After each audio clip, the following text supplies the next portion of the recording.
You guys set off to get the dragon's treasure you left behind in Green Maw's lair, and there you were greeted by 3 members of the Serpent Six, one of them being the brother of the satyr you ruthlessly murdered in the very first session.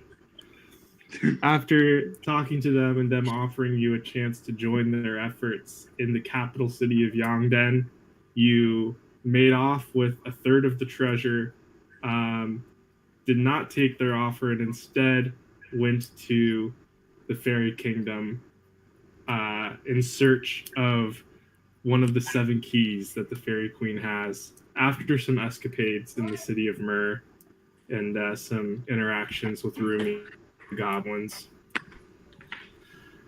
And in the fairy kingdom, you were told by the queen of a curse placed upon the Evertree by Mershulk, the evil serpent god.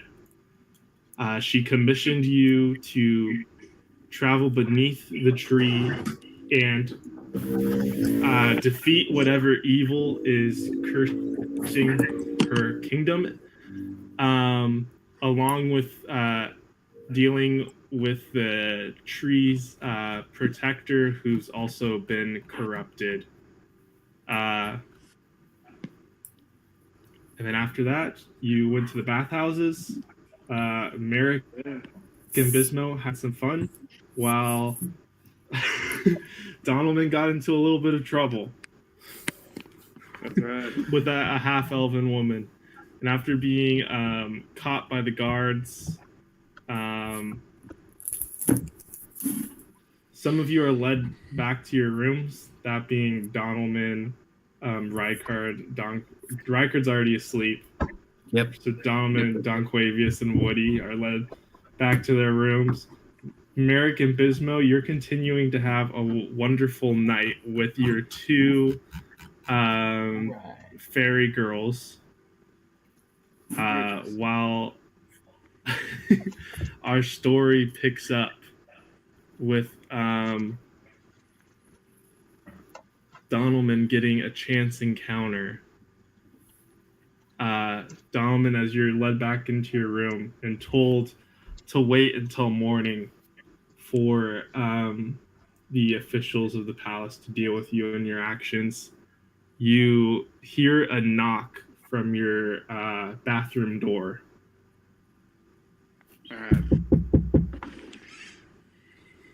From my bathroom? Yeah. All right, I'm walking out butt naked. Tis who? You hear a familiar voice say, Donaldman! Oh, I opened it. I'm opening the door, dude. You see the familiar Ramon the Sweet. Why don't you describe to everyone what Ramon the Sweet looks like? Ramon the Sweet. He's a human. We go back. He was a good friend of mine. He took me. He's like a time travel, like dimension traveling kind of guy, all powerful kind of dude. And he took me to Flint, Michigan to clean their water supply back in my heyday. Back in the day when I was able to use my powers to for good. And he also is the person that introduced me to my love, Kendra. So no longer with us. Ramon's dressed in the clothes of the realm in some nice blue robes. He gives you a slap on the shoulder and says, "I'm glad I found you." Boy, Man, I can't believe you were looking. Well, I've been watching you for a little while. I see that you're in a little bit of trouble, Donovan. Why do you say that? I've been the farthest thing from it.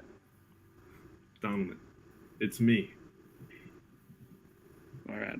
I've gotten in a little bit of an issue. You know that, Roman. Yeah. I mean, your breath speaks. Your breath reeks of booze. I can tell you're putting on more weight. I mean, this is a shell of a man. When I found you, and I took you to Flint, Michigan, I thought you were one of the finest heroes I'd ever seen. It's not that way anymore. Ramon. She broke me. She destroyed me. Well, maybe it can be that way again. I want I don't know, you. Ramon. I don't know how I'd get there. I want you to take your new companions to meet me tomorrow afternoon. All right, I'm gonna be in the marketplace. You'll see me. I'm just in a little stall, trying to make a little bit of coin while I'm here. All right. I'll tell him. Blessings, brother. Take care of yourself, Donovan. He steps back through the bathroom door and disappears in like kind of a little flash. All right. And while this is happening, Don Quavius, you get a knock at your door. Oh. Come in. Shit, I can't hear Quavius. Or see. Eric, Don Quavius, might need to refresh your page. There we are. Come in. You see Woody, and he's kind of twiddling his fingers. Oh. What's happened? I'm sorry for disturbing you, Don Quavius. I just thought that I would like a person to come with me for what I'm about to do, and I feel like it should be you. I just feel that you have a personality I could trust. You seem worried. Is there anything I should be wary of before we go? Well, I'd like to meet a wizard and bookkeeper that is a member of the palace, a member of the ruling order. I have an issue I want to talk to her about. Okay. I'll accompany you, sweetheart. So Woody leads you out of your room, up a couple floors of the palace, and you never seen him kind of look worried. He's always very methodical, but he seems like his composure's broken a little bit. And he takes you into a chamber, kind of filled with books on the walls, a working table, seems like maybe an alchemist might work. And you see a fairy woman, black hair, light amber eyes, fine tailored clothing, and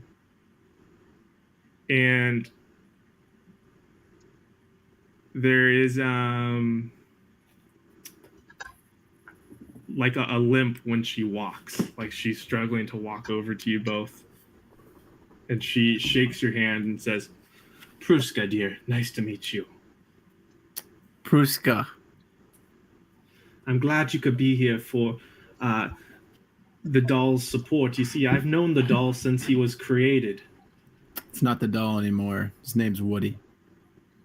I see, so you've given him a name. That's very courteous of you. Well, Woody, why don't you tell your friend why you're here? And Woody pulls down his pants. And you see that he's like a Ken doll. He has no My God! He has no penis, no butthole, no genitals. And he says, there are certain things that my companions are doing that I do not quite understand, and it has something to do with this region and certain emotions I don't think I feel myself. And this is when Pruska looks to you, Don Quavius, and tells you, I know Winsmirk, and I was there when he created Woody. He modeled him after his lover, a man he loved for many years. And so he would never be tempted. He did not give Woody the ability to feel such complex emotions or be sexual in any way. I see. So And this Woody is had having a sexual awakening of sorts. not just a sexual awakening, but such limitations also affected his emotional capacities as well. So if we were to bestow upon Woody the faculties he desires, he may change from being a loyal, um, machine-like companion to something more uncontrollable. It's difficult to say what kind of man he will become. Now, when you bestow upon this question upon me, this give him the faculties, I see there's two choices. You say he's a man, but he's just a mere robot. He has no man parts. He just has a man voice. So, That is true. do you see where I'm getting towards? The part that we give him, will that change how he acts depending on which one it is? The It's Doloman's dream difficult right to here. say, really, what would happen. I must say I've never done it. So you're not myself. experienced. Can I know a bit of your background? Are you an alchemist or a sex doctor of some sorts? I'm a researcher, dear, A and researcher. I take part in whatever fancies me. Oh, and what? This fancies you? Well, when I see a being in need, I feel compelled to be of assistance.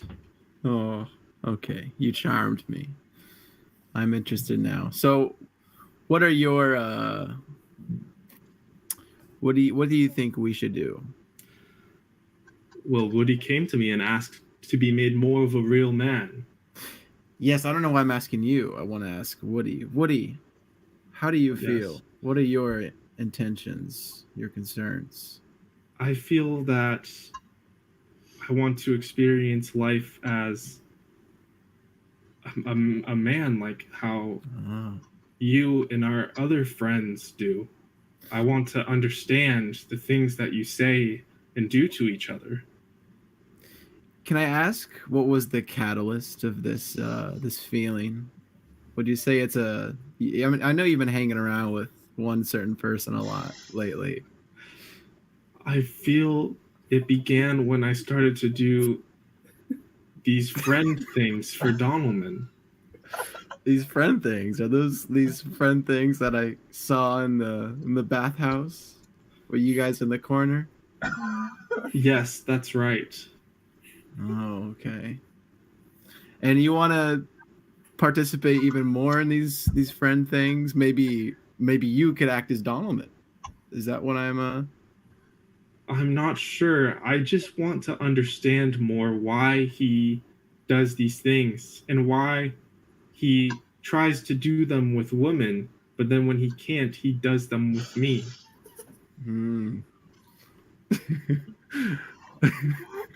Okay. What's the girl's name again? I'm sorry. Pruska. Oh, her name's Pruska. Jesus. Okay, Pruska. Well, it seems as if Woody would like a Woody, you know. Yes, dear. And you Well, have the abilities to do this? If I have your consent, I can work on it tonight, and by morning, Woody will be a real boy, so to speak. My God. Much as he can be. Will this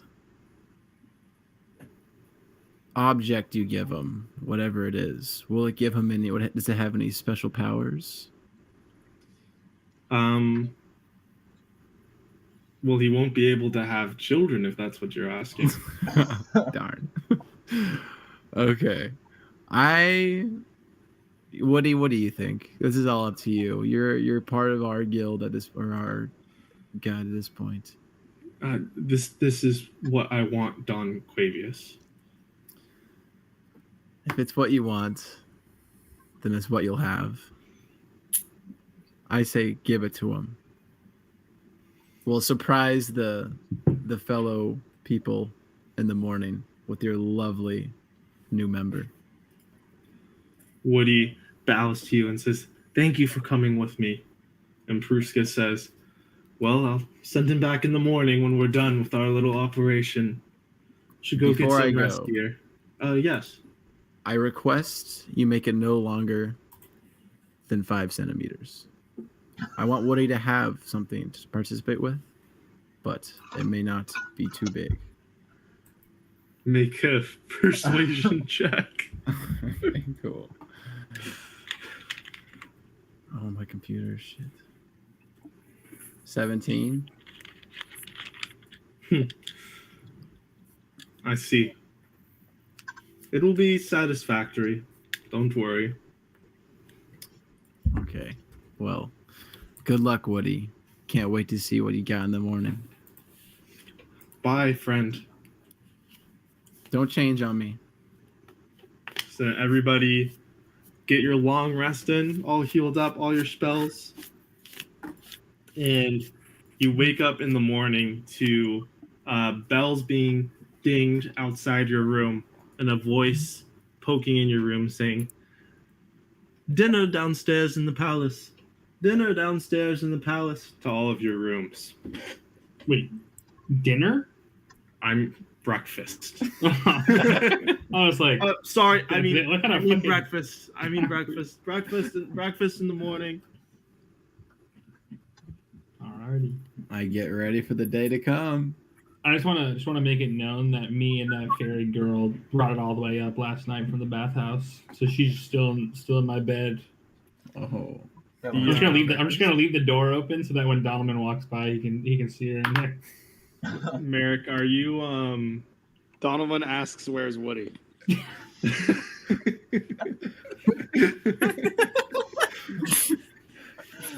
He's not there.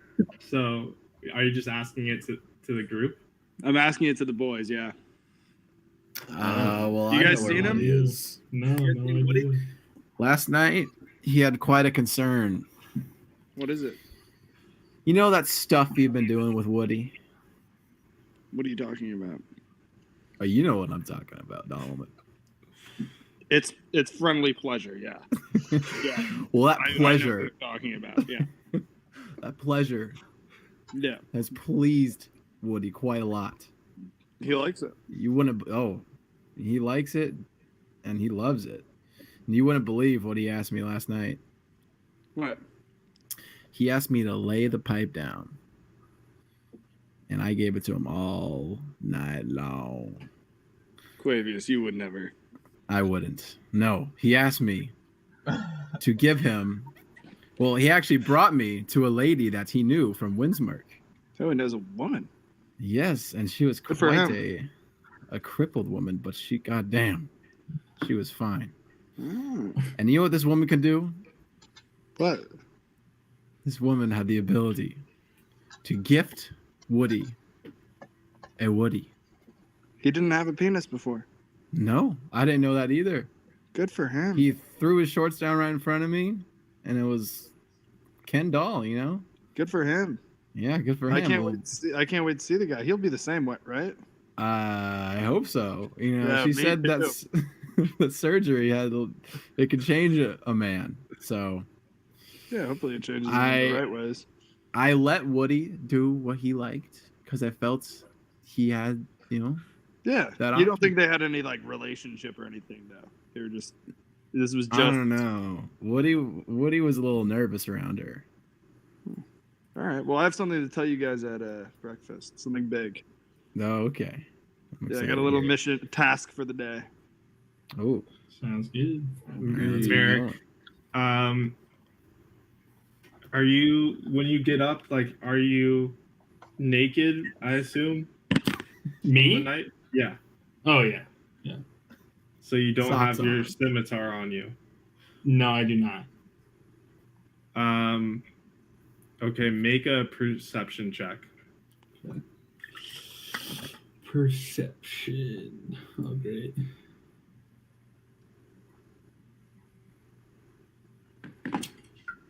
Wow, that's terrible. 6. Looks like all your stuff's there.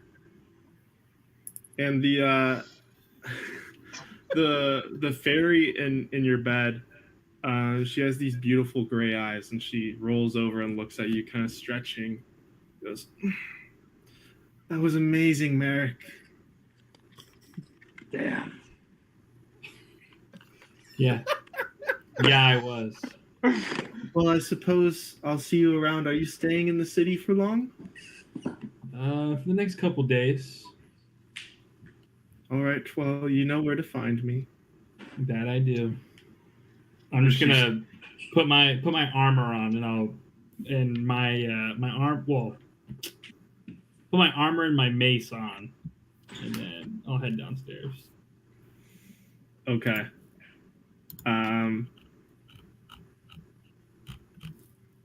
Bismo, Yeah. your girl is asleep when you wake up, and she's snoring, and she's not gonna wake up unless you do something. She got that good D. So basically, I either have to wake up and deal with that, or go and eat some breakfast.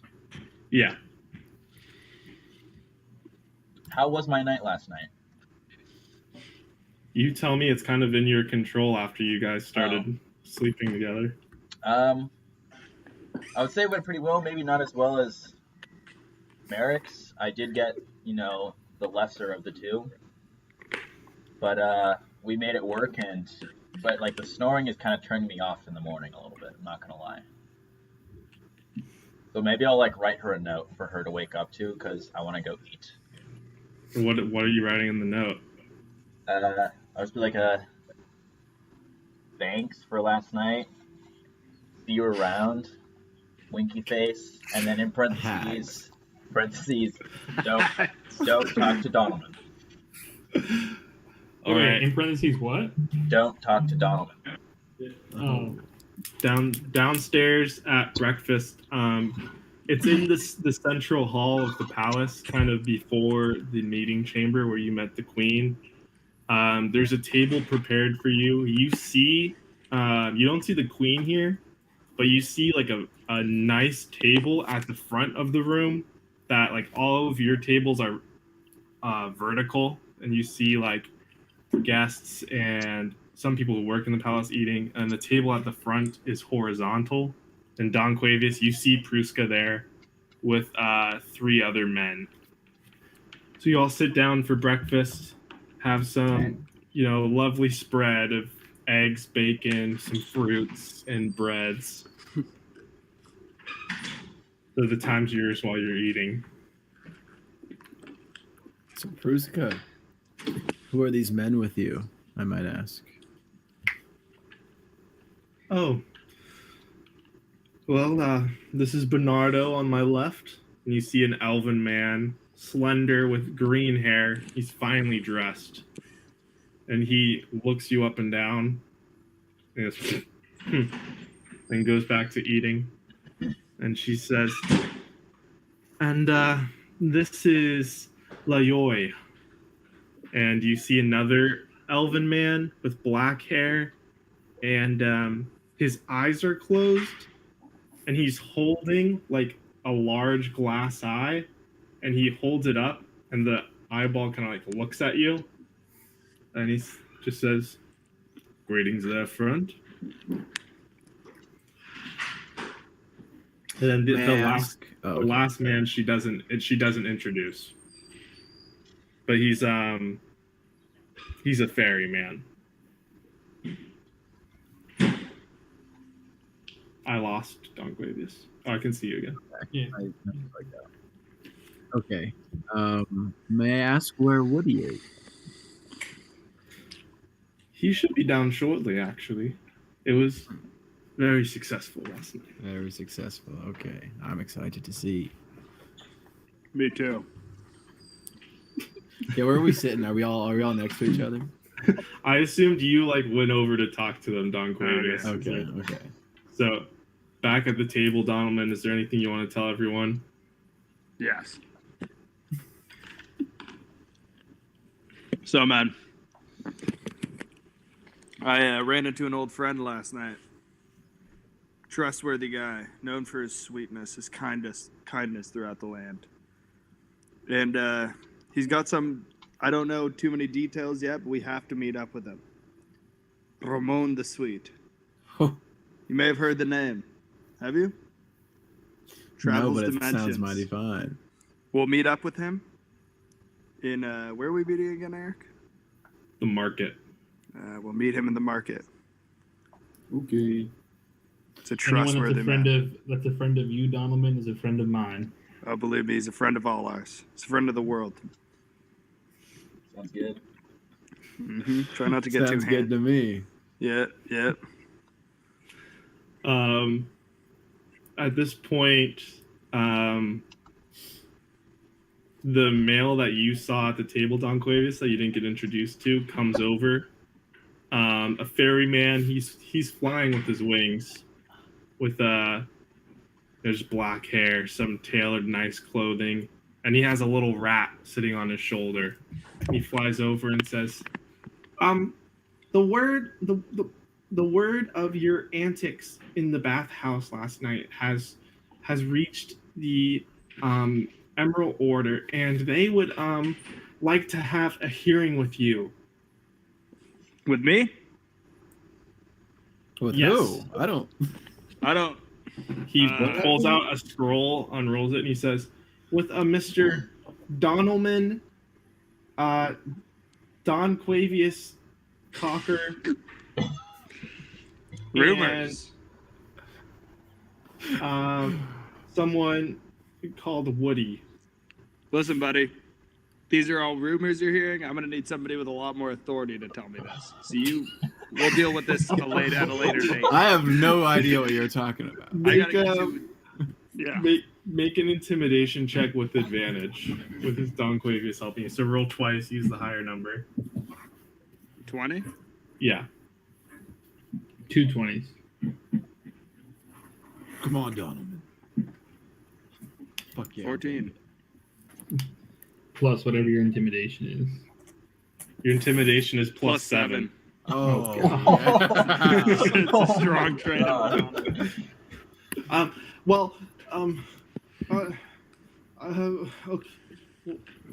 You go on now, buddy. This is on your record.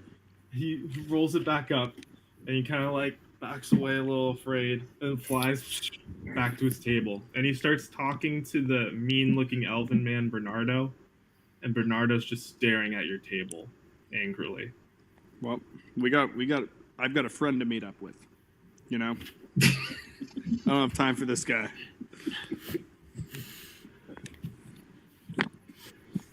I just want to add that during breakfast, I eat like a very distinguished person, like kind of like overly distinguished, like kind of like a prick. Like your pinkies Like, up you when know- you're cutting your eggs? No, what? Like Like, your I'm pinkies cutting up? my eggs, like fork and knife, definitely with like a napkin in like the neck of my armor and stuff like that. Gonna give And- a wink from across the table. I am just barbarically eating my food, and while I'm doing this, I'm just like watching Merrick, just like I've never seen anyone eat like so pompous, kind of like with like a confused, like kind of like grumpy face, like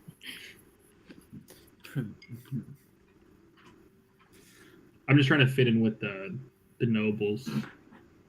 yeah. Again, zero social awareness.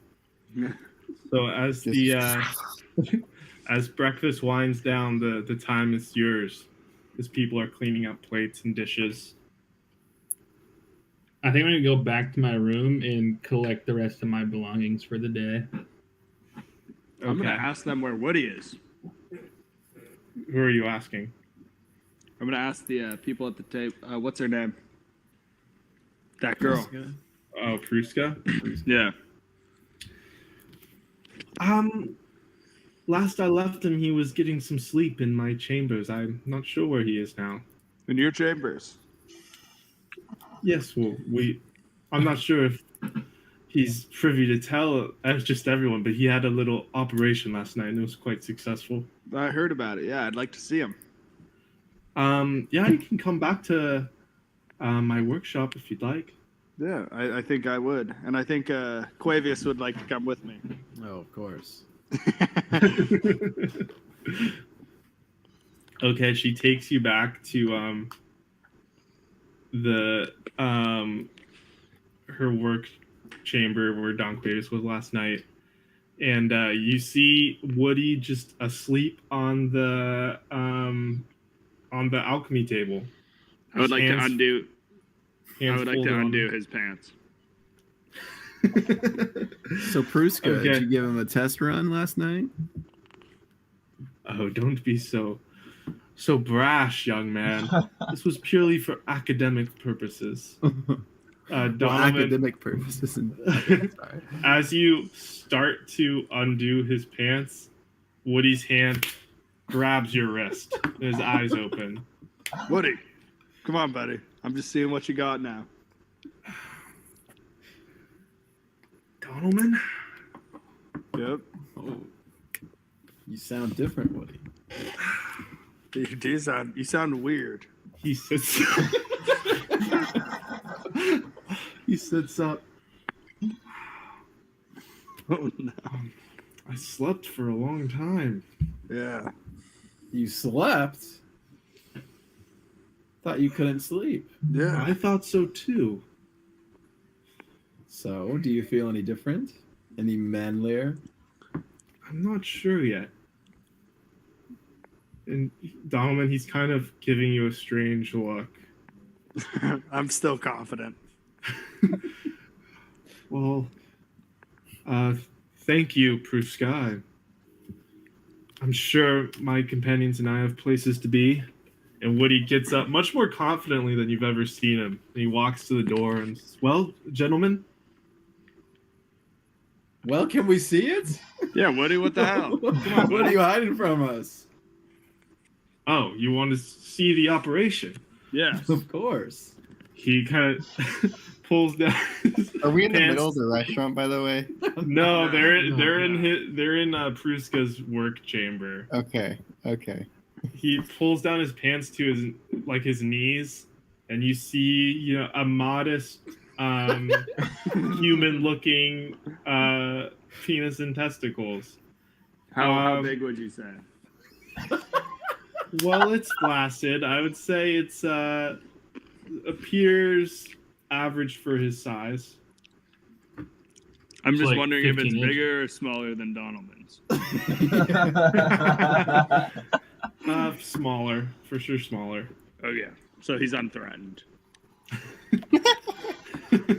He pulls back up his pants and says, yeah, well, I guess, should we get going? How does it feel?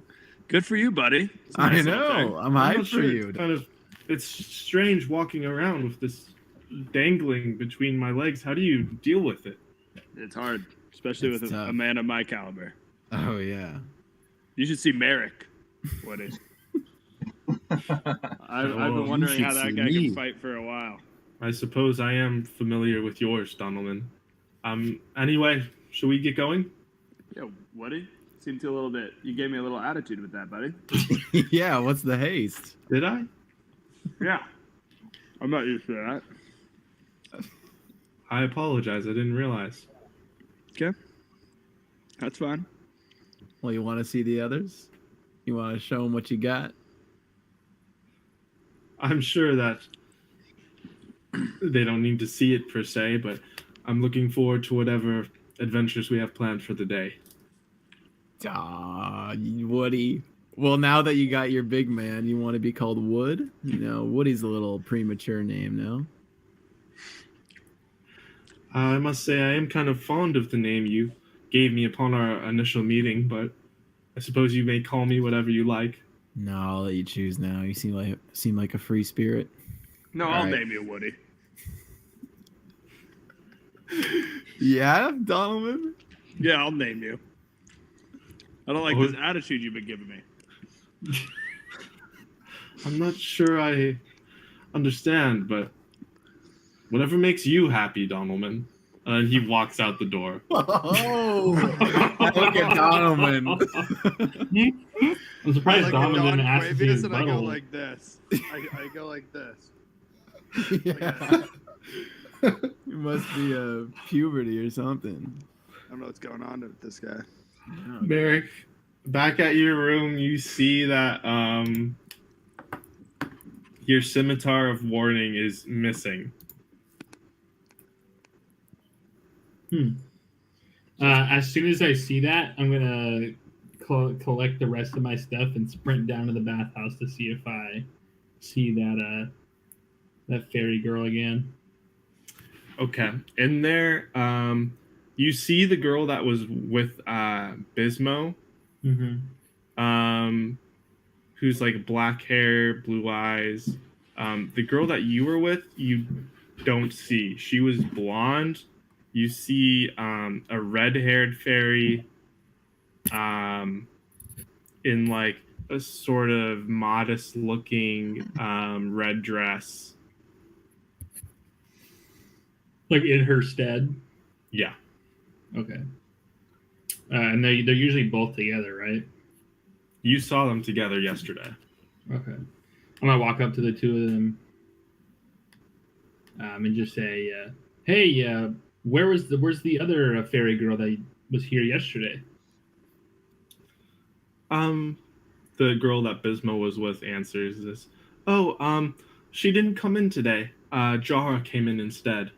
And the red-haired fairy said, "Are you looking to take a bath, sir?" Not right now. I might be back later. But do you know why that other fairy girl didn't come in?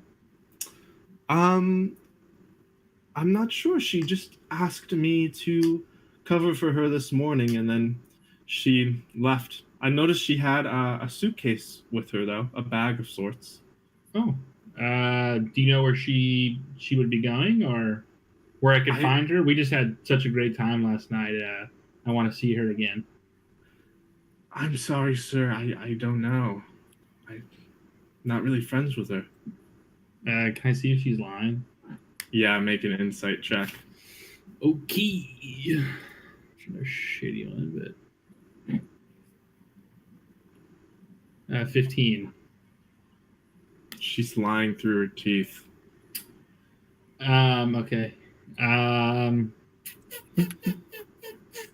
right. I'm gonna be like, I fear that she's in danger, and if I don't figure out where she is, a lot of people could get hurt. My word, what kind of danger? What do you mean? And I'm just gonna like take a step close to her and kind of like bend down and whisper into her ear, and just say, "Nobody takes my shit and gets away with it."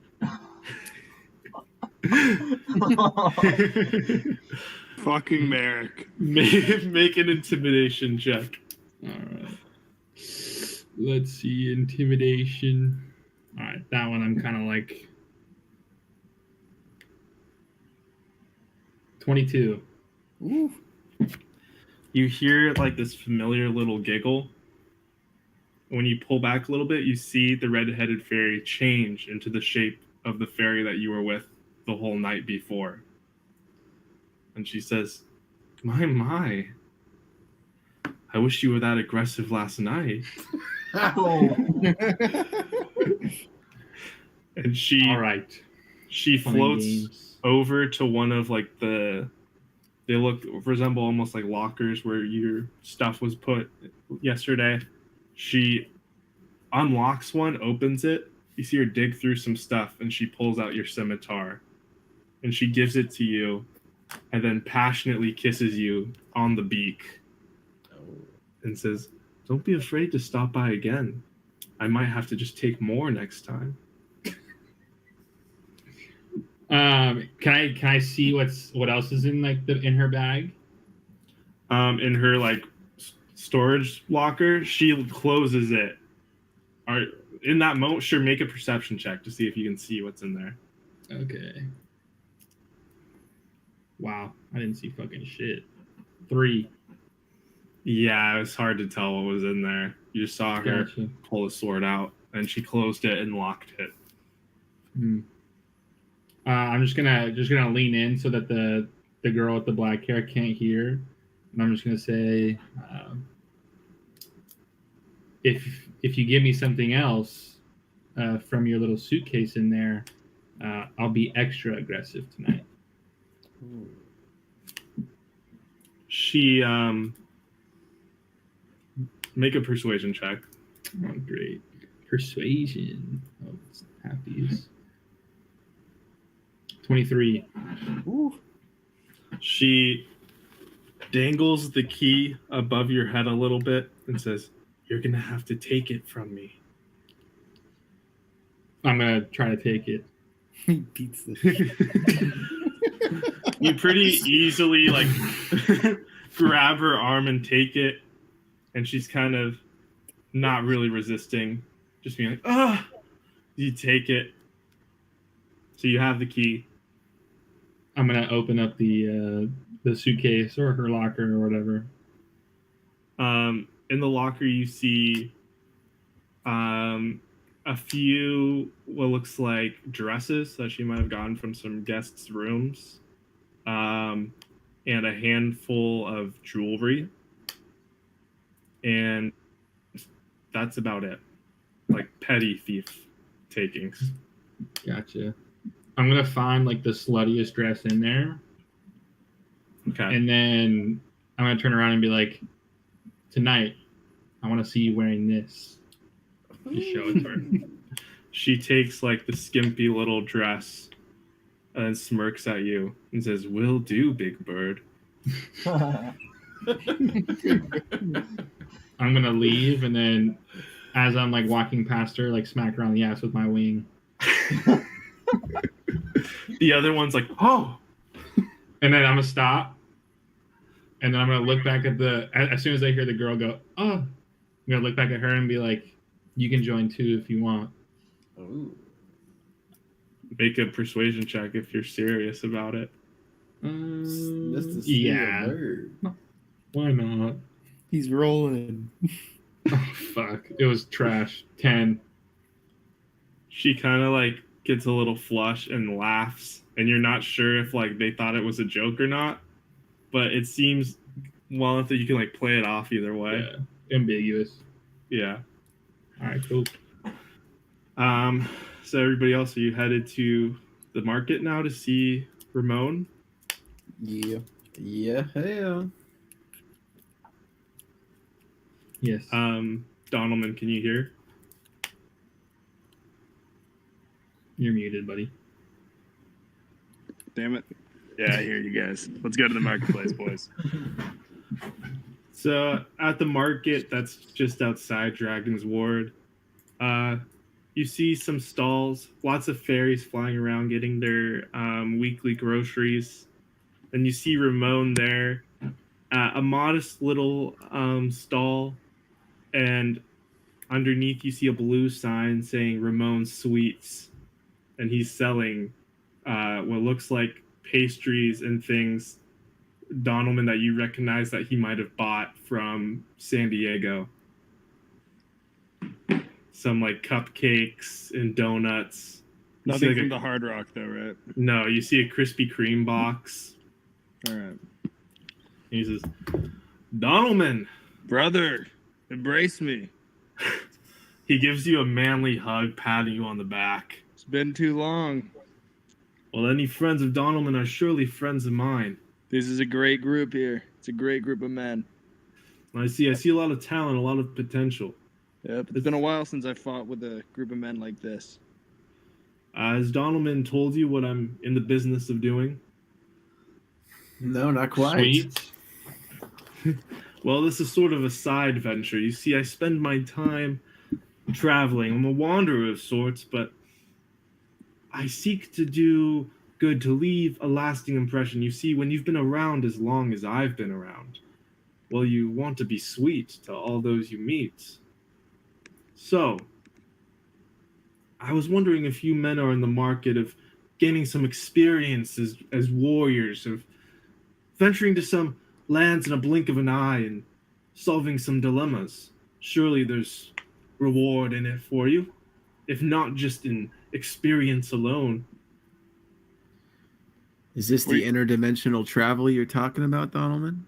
This is the guy for it.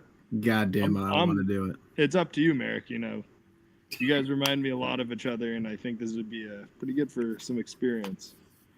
What do you think? Like I said earlier, Donalman, A friend of yours is a friend of mine.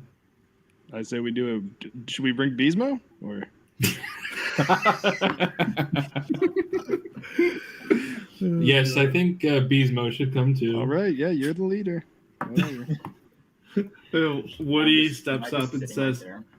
I do think it's a good idea. I think we could learn a lot from this. What do you know? Gold and experience is enough for me. Ramon pulls out 2 envelopes from under his stall and he places them on the table and says, I have 2 tasks here. Number 1 and number 2. Which do you guys choose? 1 + 2. 2 + 2 is 4. I kind of want to give it up to Woody, dude. He's a new man. I don't know if I was gonna say that's too much confidence for Donovan up there. I don't know if I want Woody doing that. Ramon, I'll make the decision. If you guys are cool with that. Do you want I to know know? Ramon here, and I know exactly looking in his eyes what he wants.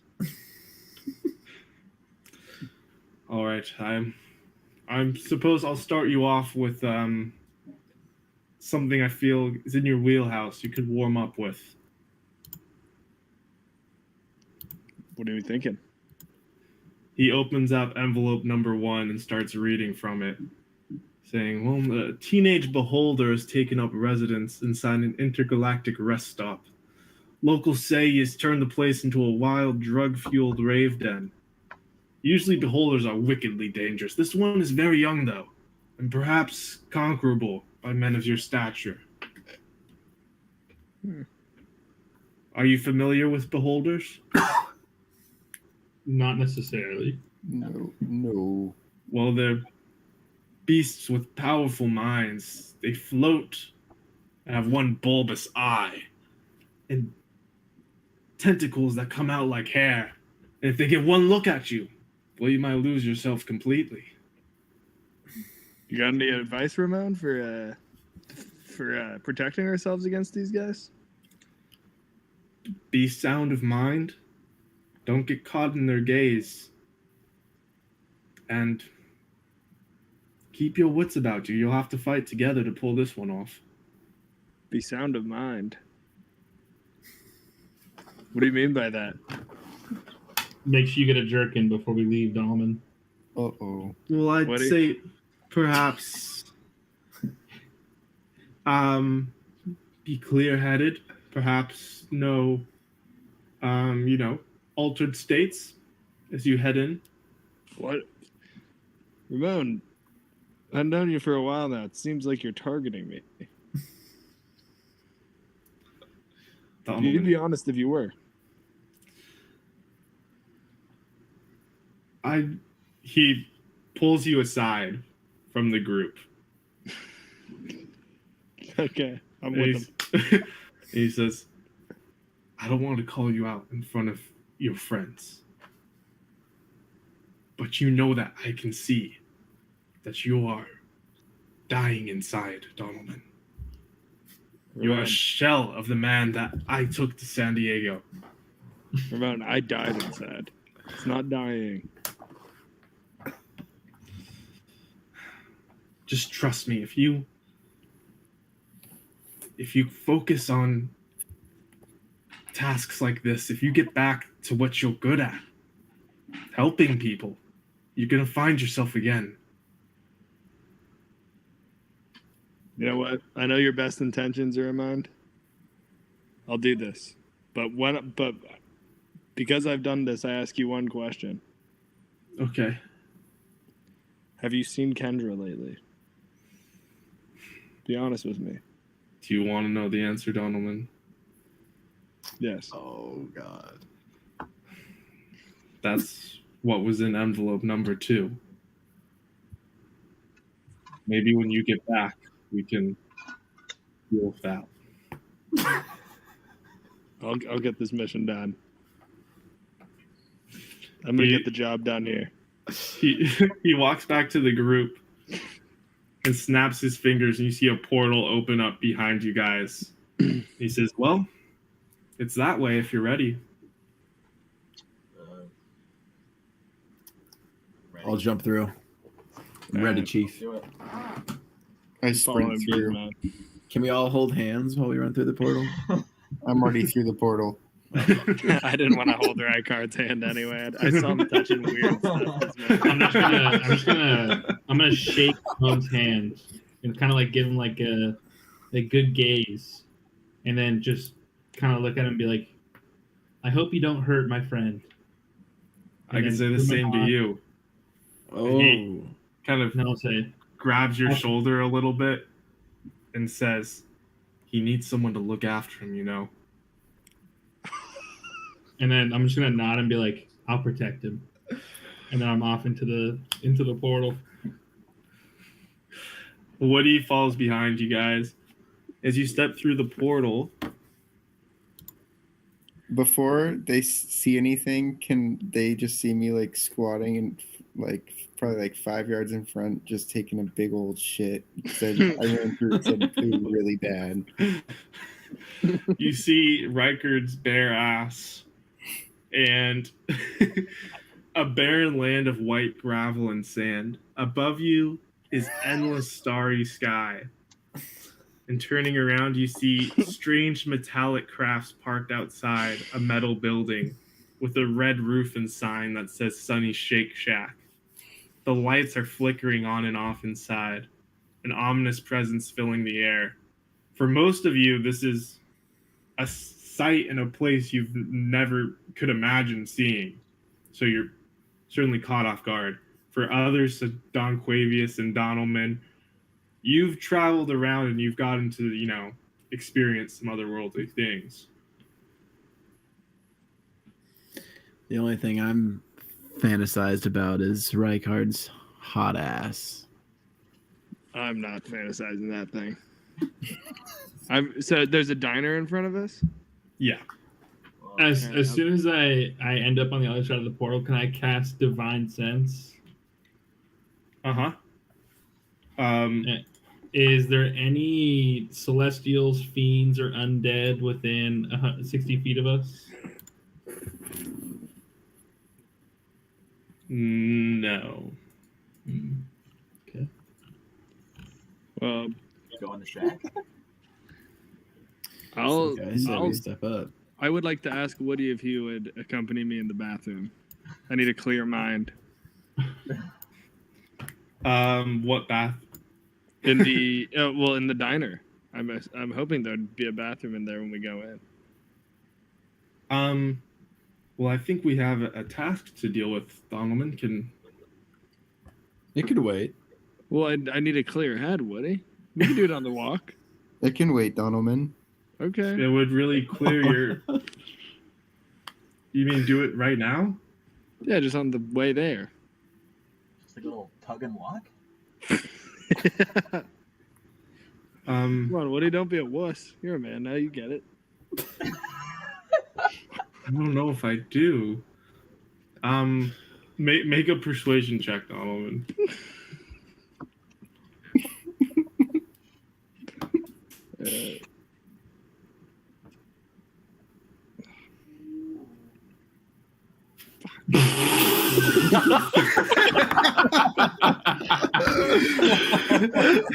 He's losing Woody too. Oh no! Woody like puts everybody in the party like between you guys, and he's like beelining ahead to the diner. You see him just like go through the door. The first one to be just, inside. Glare at Donalman in like disappointment and follow Woody. I just say, what's up with this guy? It was part of the I'm gonna pat Dom on the back and be like, "It's okay, buddy. He's just going through some changes. Everything will be okay." I really hope so. And I grab Merrick around the waist in a comforting way. I'll allow it because this guy's just been rejected over and over and over again. Who's going inside? I think I'll go. I went. I went. too. But I went if Merrick went. Yeah. Are we all You, going buddy. inside? Stepping inside, you see a diner with many of the chairs flipped over, food smeared on the ground and tables. The lights overhead are getting flickering on and off. And this loud, obnoxious music is just reverberating through the place.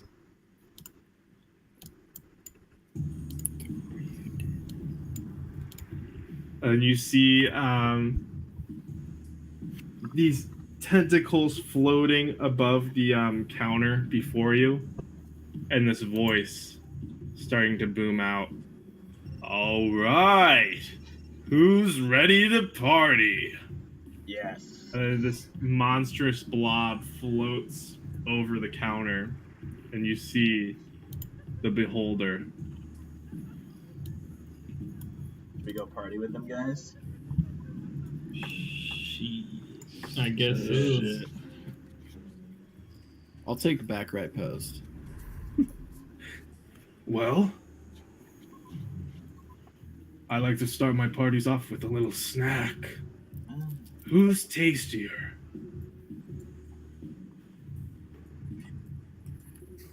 Is that a rhetorical question? We throw or Bismo you- in front of us. Whoa, gentlemen, come on now. I'm just gonna step forward and like ready myself and be like, I hope you like chicken. Or I could go and whip something up for you in the kitchen back there. Okay, I need everyone to roll initiative.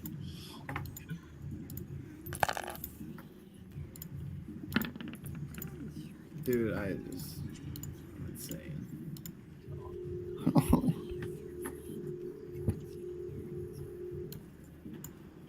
9.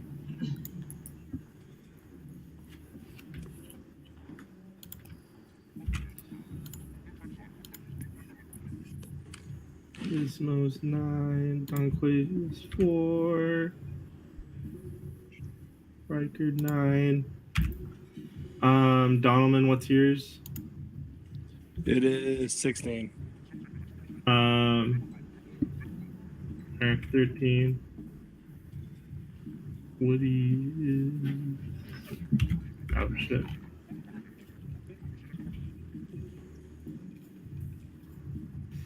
Okay. Woody's actually up first. Hell Oh, yeah. shit. With that See what this- confidence. Yeah, let's see how this is gonna help.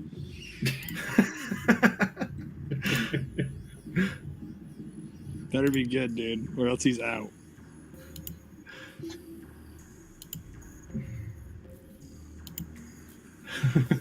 Woody takes a couple steps forward and puts his hand on his temple. You see his sword whiz out of its sheath and fly towards the behemoth or the beholder. As he gets even closer, the sword cuts the beholder twice on each side, dealing 16 points of damage. As he Ooh. looks back to all of you and says, "We got this, guys." Who are you? Now it's Oh, what? Donalman's turn. Wouldn't just become fucking. All right, Donalman says, "Let me show you how a real man does it, Woody." And I'm gonna bust out my. We're gonna go with the. We're gonna go magic missiles. All right, roll damage. Old faithful.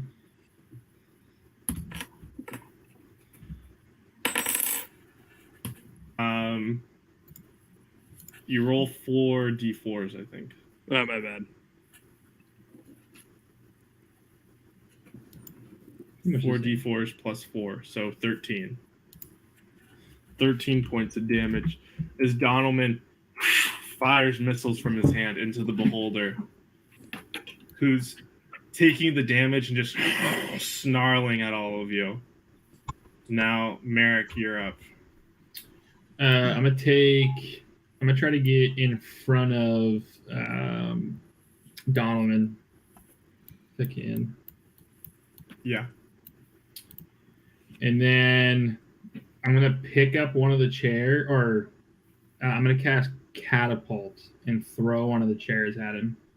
That's it. Okay, cool. Do I do a dexterity saving throw? Yeah, Dex 12. I got 21. Ooh. All right.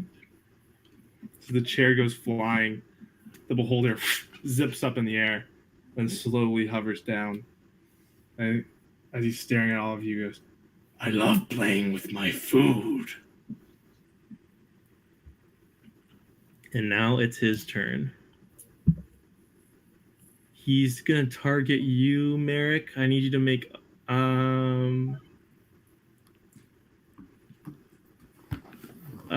strength saving throw.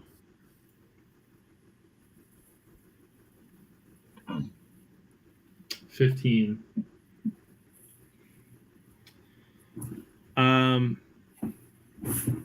The beholder's eye locks onto you, and you feel your body and your wings get pulled tight, and you get thrown up in the air about 15 feet, and then slams back down on the ground. And you take 9 points of bludgeoning damage, and you're prone. And the beholder's gonna move towards Woody and take a bite attack, which is a natural 20. Uh-oh. Woody just got all that confidence. Uh-oh. Woody. Uh-oh. Woody. The beholder chomps down on Woody, and you hear like wood breaking as the teeth pull away. Woody's gripping his stomach. It's like the whole upper half of his body was caught in the beholder's mouth. He goes, I'm still alive. Oh, that hurt. That really hurt. And now it's Bismo's turn. With all these people in front of him, is there like a clear angle, or would I have to get in a new angle to hit him? Based on where I'm standing? You'd have to move a little bit, yeah. Okay, can I climb up on the table in front of me and do an attack? Yeah. Okay, I'm gonna do that, and then I'm gonna cast I'll cast a guiding bolt at the first level. All right, roll to hit.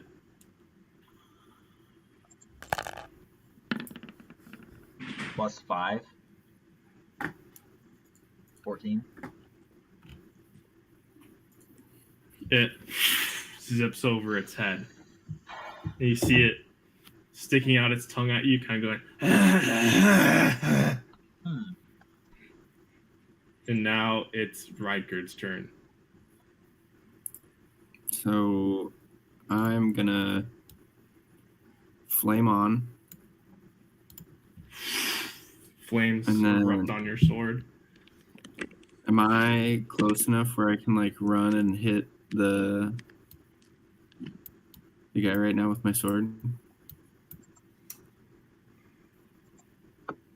Let's see, you might be a little far.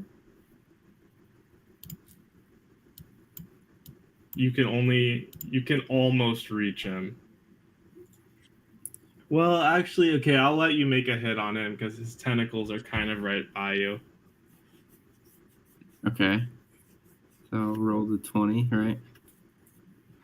Are you enraged? Or did you... Well, is my the bonus flame action. Yeah, never mind. Yeah. Yeah, so I'm just gonna swipe at him right now. Fuck. That's a whiff. That's a 2. You come, and you're just a little bit out of range of him. Is that your turn? Yeah, because you used your bonus action. Okay. Yeah. Don Clavius. All right. How many steps is it to one of those? To So the table on the left side. Right here. Oh. Okay, I couldn't see the grid at first.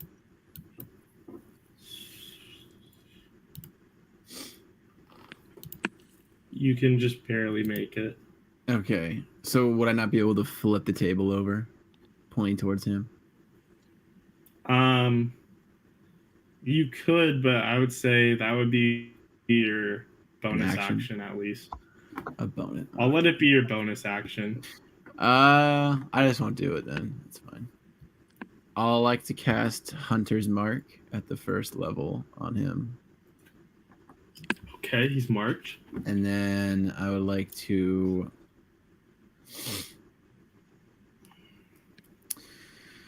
unsheath my Key of Wrath. So release it. Or is that a bonus action? I always forget. I think you can just do it.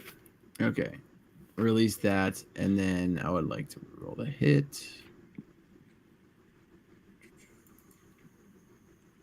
25. That hits. Roll damage.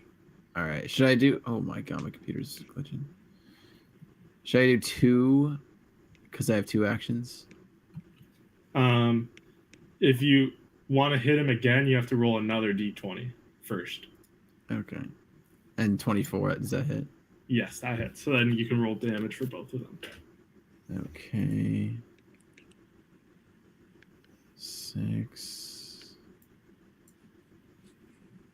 6. And 2d6s.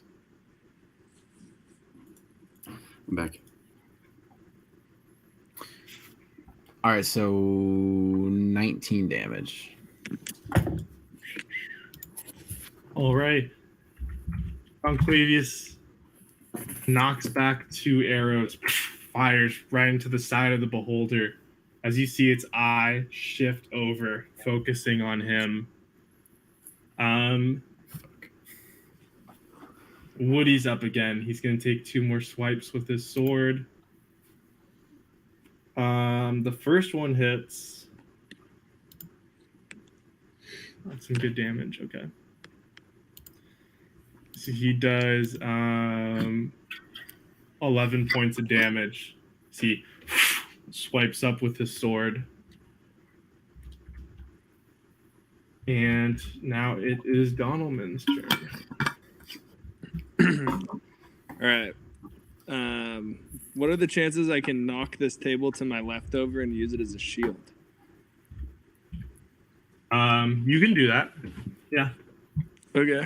I'm going to knock that table to my left and use that as a shield. Okay, so that table's knocked over. And then can I also cast a spell? Yeah, I'll let you use it as cover. So when you're in cover, the enemy has disadvantage trying to hit you. Okay. And then I'm going to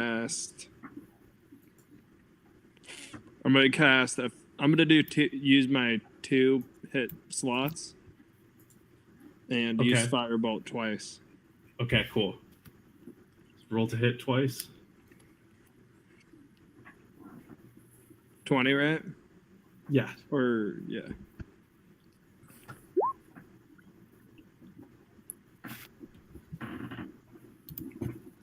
And it's, let me see what your plus is. Your plus is 7. Oh, okay. So the first one hits. So roll damage on the first one, which 20? is D10. D10. Ooh. Oh! Dang. You got a hit, boys. Donalman unleashes a powerful firebolt from over the table that smashes into the beholder, charring its greasy, slimy skin. You see Woody look over his shoulder towards you, Donalman. Nice one, Donalman. I go, shut up, Woody.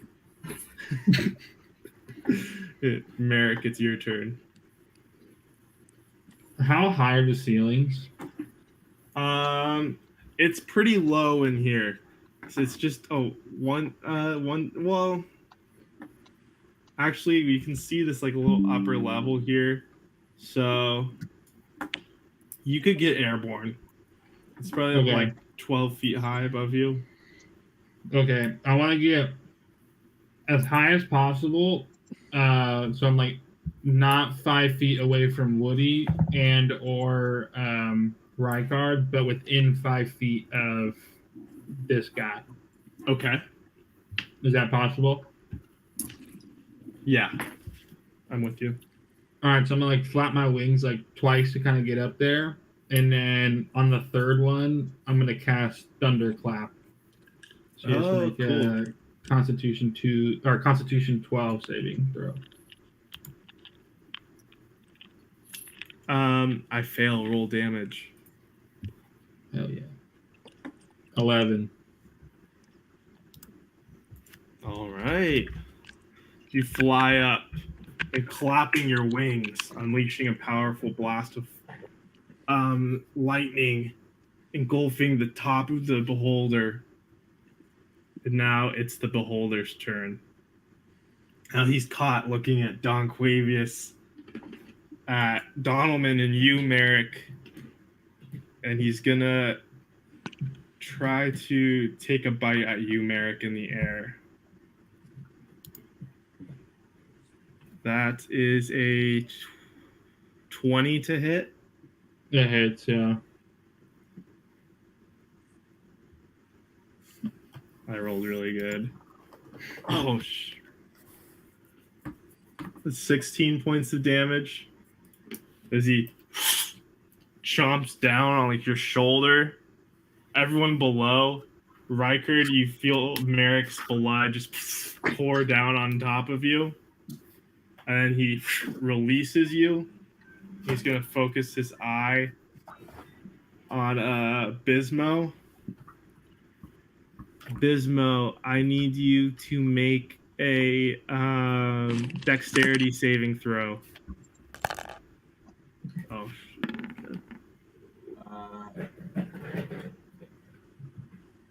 It's just 19.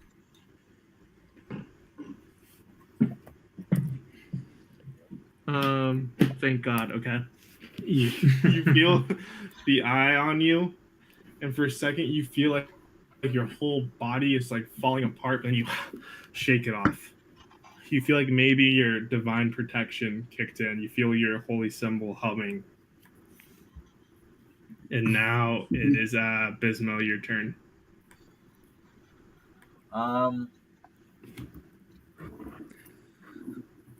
Would I be able to like slide into the protection behind the table with Donalman and then do an attack from behind? Or would that count as an action? Well, I accidentally made you longer.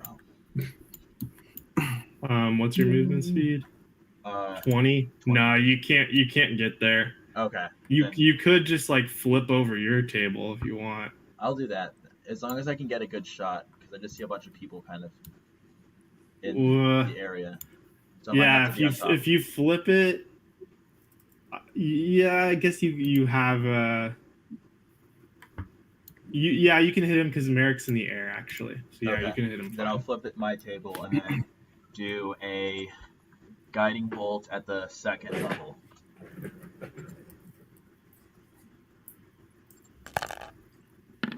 Like that doesn't hit. What is it? It's 14. Goes right by the beholder. Is that your turn? Yeah. Rykard, you're up. I'm gonna rage, and then I'm gonna swing again at him. All right, roll to hit.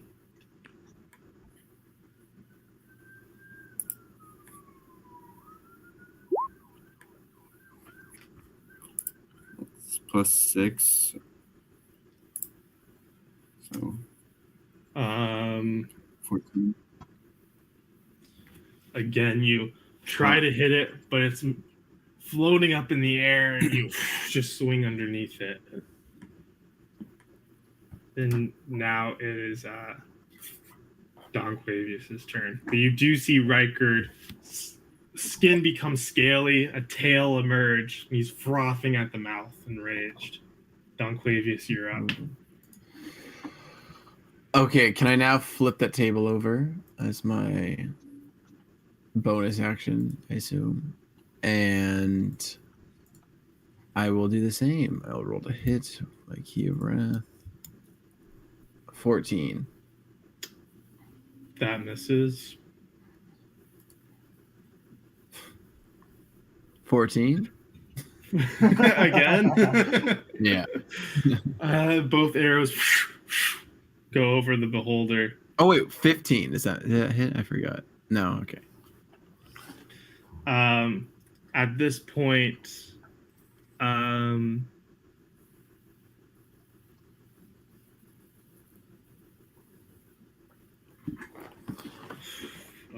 1, 2, 3, 4, 5, 6. I'm doing a random pick of who this is going to target, to be totally fair. Bismo, it's you. Eric. Oh. Disadvantage. Bismo. I'm behind the table though. Well, Okay. He's just staring at your ass. Bismo, you feel a chill, and you look up, and an eye has opened on the ceiling, staring at you. I need you to make a dexterity saving throw. Just 9. I don't like how that face looks.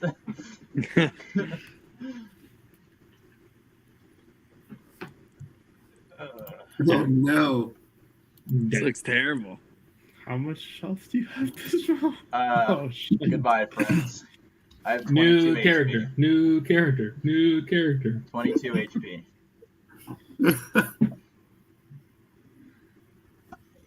Everyone, you hear a faint. As you look back, you see Bismo's skin crumbling and turning to ash, falling off of his arms. See, Bismo, what are your last words? Wait.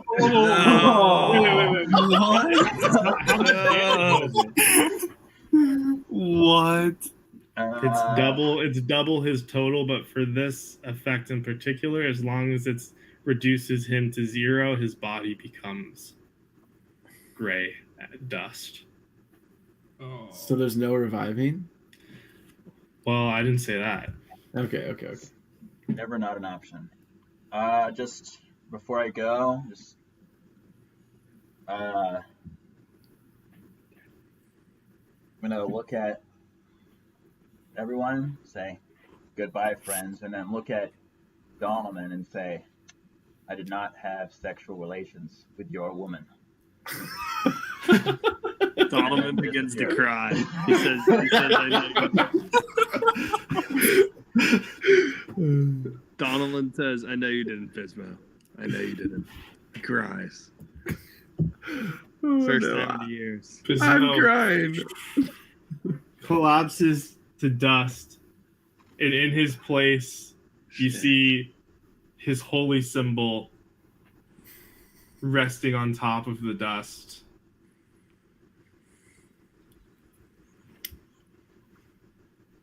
And Woody, you see Woody, tears coming down his puppet face. He's, no! Bismo! No! He's going to try to attack it twice. Oh, these both hit.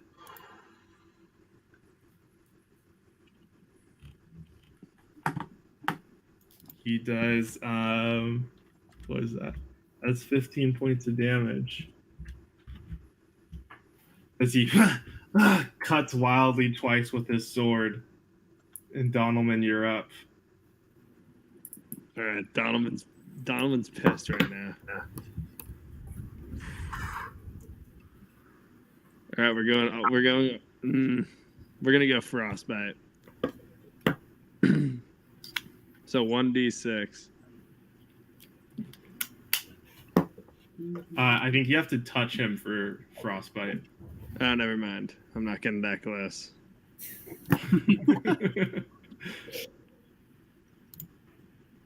Actually, Wait. Actually, I'm wrong. So yeah, you can. I do a Constitution saving throw for it to hit, and I fail. So you can roll damage on it. 1d6.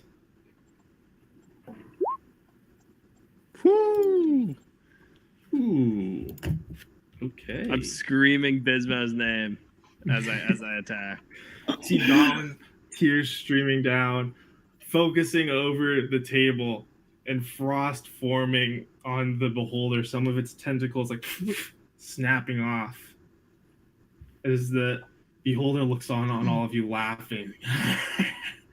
You're all going to taste delicious. And now it's Merrick's turn.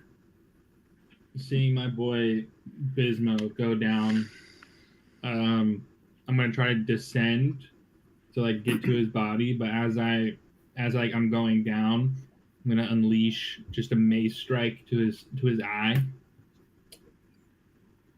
Okay, roll to hit. That's a 20, not natural. That hits.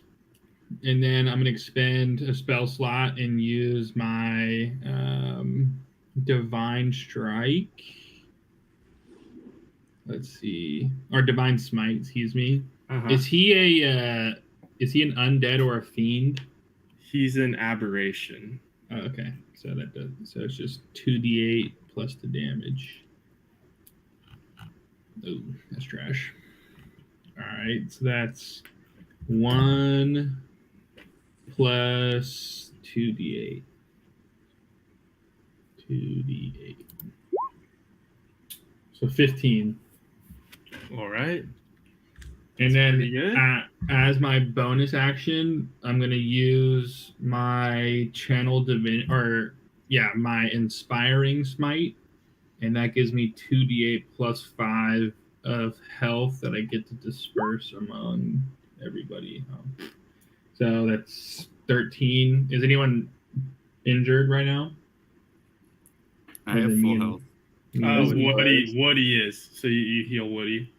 Well, I'm gonna split 6 for Woody, and I'll say 7 for me. Okay.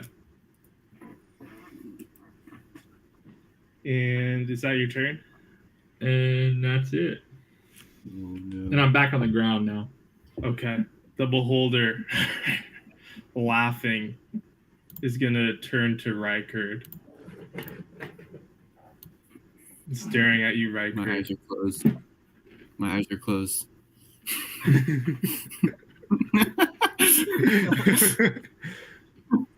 He's gonna try to take a bite at you. Oh, it misses. So he tries to chomp instinctually with your. Wait, are your eyes actually closed?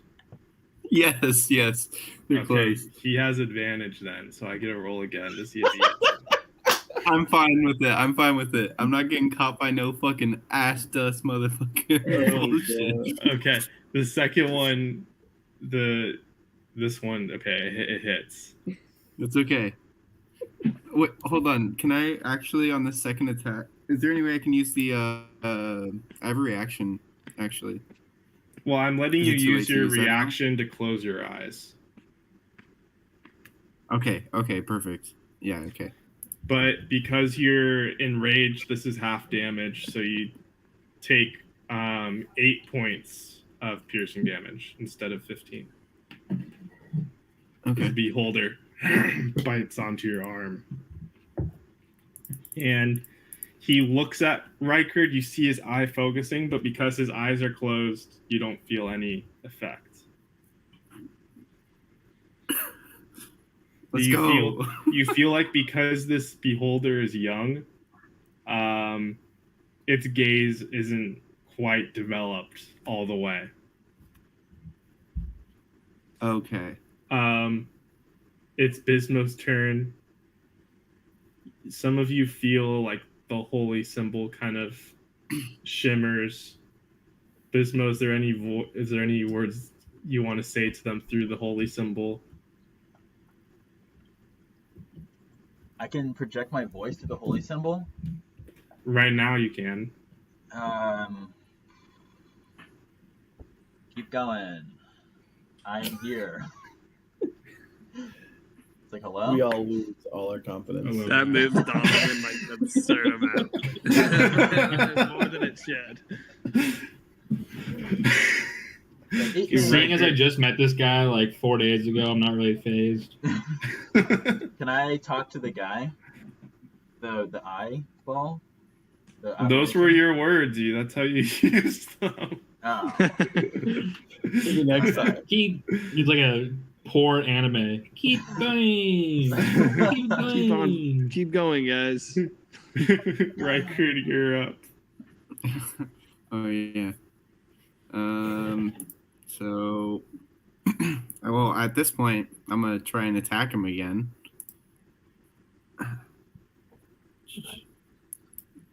Rolling d20 with the sword. Plus 6, 9. Miss again. There's been some sour rolls this battle. It's been tough. Don Quavius, you're up. Okay, I'm gonna use Ensnaring Strike and cast one of those bad boys. How do I cast this? Okay, I guess I'll just click it. And then I will try to hit with my bow. 18 or 19. That hits. Fuck yeah. And then 13 does not hit. Okay, I get 1. All right, I will do this. Plus, the fuck is it? It's this. D6 and a D8. Sorry, Sounds right.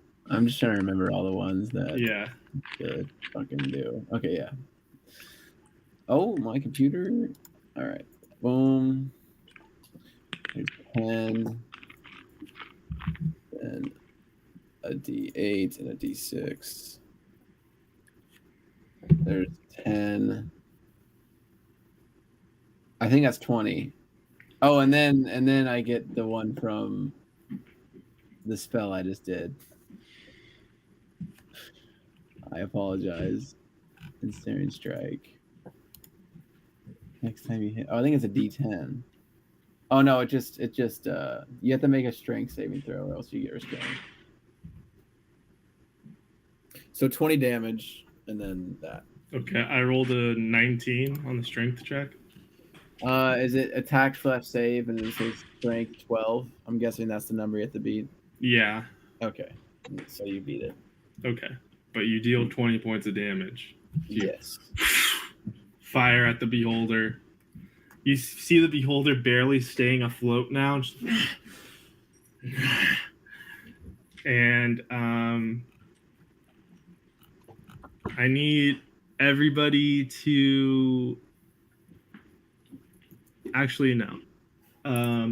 So Rykard, Merrick, Woody, and Donalman, the feet below you all of a sudden become slimy. Like this green ooze has started to permeate through the floor. It's now difficult terrain, so it's twice as hard to move in it. And Okay. it's Woody's turn. He's gonna take 2 hits with the sword. 1 hits. He does 9 points of damage as he's just hacking away. You see like tears streaming down his face as he's like quivering and shaking. Bismo, come back! And Donalman, it's your turn. Donovan looks at Woody and he under his breath just says pussy. Then He goes for his safe attack, frostbite. I'm doing it again.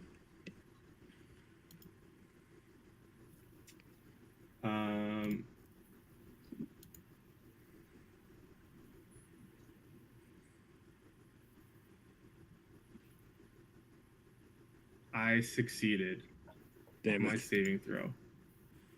So your cold doesn't take hold this time. All right. You have 2 more sorcery points if you want to use them this turn, or you can save them. Yeah, well, that was my last slot on that, but I can use my magic missiles.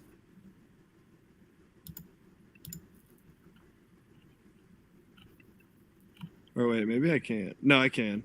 Oh yeah, I do have 2 more. Yeah, and you can use Firebolt and Frostbite as much as you want because they're cantrips. They don't use slots. Oh. It's a magic missile and your lesser restoration use slots. Ooh. All right, I'm gonna take those 2 out then. All right, then I'm gonna cast frostbite again. Okay. This one succeeds, so roll damage. God damn it. See a little bit of cold. You see the beholder go, like you just got a little chill. Merrick, it's your turn. Being inspired by Bismo's final words when he said, "You got it, guys." I'm gonna take a spell out of his book and use Guiding Bolt at the 2nd level. Okay, roll the hit. 18. That hits. Roll damage. Do a lot of damage. 17. How do you want to kill it? Oh. I kind of want to do like a staring back at Bismo, remembering him fondly, and then with like my shielded hand, kind of like open myself up like that and just boom, right in his eye. Like a splooge. As you're looking back, boom, you shoot the guiding bolt. It pierces the beholder's eye. You see blood and guts shoot out the back of its head as the light continues on through its body. The beholder splashes onto the ground, dead. And you're left standing in the diner. I rush Bismo's to remains. Bismo, or the symbol. As you I get want to rush close, to it too. as you get close to the ashes in the symbol, you see the symbol light a little bit. And you hear Bismo's voice one last time. Take me to the Holy Grail. I try to pick the symbol up. You can pick it up. Okay, I'll pick it up. Where does the key go? Ooh, so many questions. Okay. Should I be the one holding it, gentlemen? As Don Quavius is holding it, I'm gonna like lay my feather over Don Quavius's hand with the symbol in it and cast Lay on Hands for exactly amount of Bismo's hit points, which is 22, I think, right? Yeah. Nothing happens. Nothing happens. No. So it also cures any disease and neutralizes any poison. Nothing happens. Fuck. Being turned to ashes, not a disease. Holy Grail. Shit, I don't know. Put lotion on. I'm gonna put all my lotion on him. And shit. Woody comes over and you see him like take what looks like a rolled up sack that he had in like part of like the adventure gear he has, and he starts like scooping the ashes into the bag. All right, I'd like to ask Merrick a favor. Anything, buddy. I hand you. Well, has Bismo, was any of his weapons left behind, like a knife or anything? As he's scraping in the ashes, you see hidden in the ashes is his key. Okay, I would like I give it to Merrick, his key, and I tell him to carve his words in battle into my back. What did he say? Keep going, guys. I'd like him to carve that into my back. With his key. With the key. You jam it into my skin and carve it. That I do. I'll go ahead and do whatever Donovan asks of me. And once I'm done, Make a dexterity check to see how well you do it. I'm pretty decent dexterity. This isn't like a knife, and his like. It's gonna hurt. It's only a an 8. sharp point of his key. I'll hold Donovan's hand. It's you can do it, right? Isn't that what Pismo Yeah, you can do it. Yeah, cross your back. Spell it with a K. Yeah. What's the roll? It's an Donovan 8. didn't even like Pismo.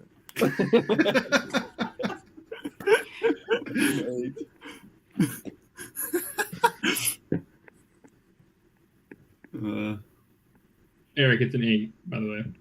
It's an 8, just an 8. Just an 8, yeah. 5 plus 3. Donovan, you have a very shakily written "You can do it" carved on your back, which also dealt you 10 points of piercing damage. You had it carved into your back.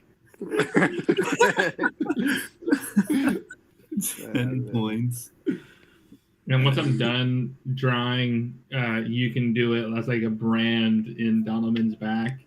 I'm gonna go to the other side of Donovan and with like my wing, just hand out the key and say he would want you to have it. To me? To you, yeah. Donovan takes it and starts crying. Donovan, I would like to roll onto his ashes holding the key and call for. As you take it, you try to roll in the ashes, but Woody has like scooped them all into the sack. So you kind of like roll on like the dust, like the little bit that's left there. As you hold the key, it shimmers and then like kind of feels like it disappears into your body, and you see the keyhole symbol that Don Quavius and Bismo had appear on your hand. And you now have his key of greed. Of greed? Yeah. Oh. I ask Woody, I tell Woody, soothe me. What do you mean? I say, this is Donovan? what Bismo would want. What do you mean? I start unbuttoning my pants.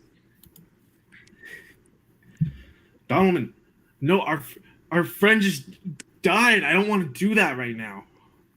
Show me you're my friend, Woody. He would want this. Trust me, I understand. Make a persuasion check. I think the funniest thing about this is that Nick has missed all of this because he's not in his room.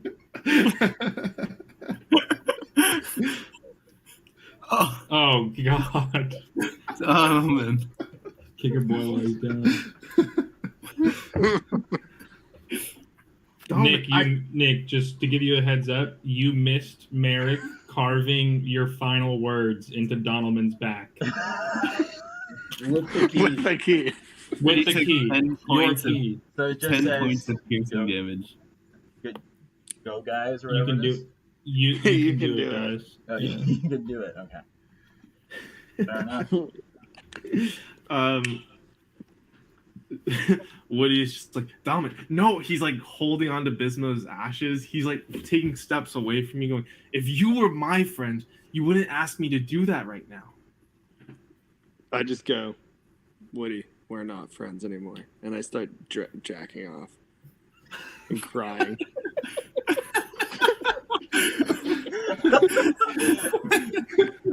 I tell Merrick to leave me. At this point, Oh God.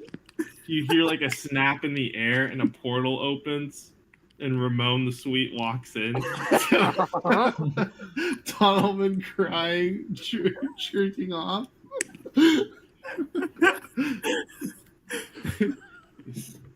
Donovan. He walks over to you and he like takes his robe and he like drapes it over like your lap and shoulders to like, hide you doing it. He looks at everybody and goes, I take it didn't end well. You lost a friend. An acquaintance. It surely wasn't Lost his a good time. I'm sorry, I can't help but feel responsible. I thought you could handle this. I thought. But we did. Sorry. We handled it. Ramon, Dismo didn't. take me to her. I finish under his cloak. I have finished on his cloak.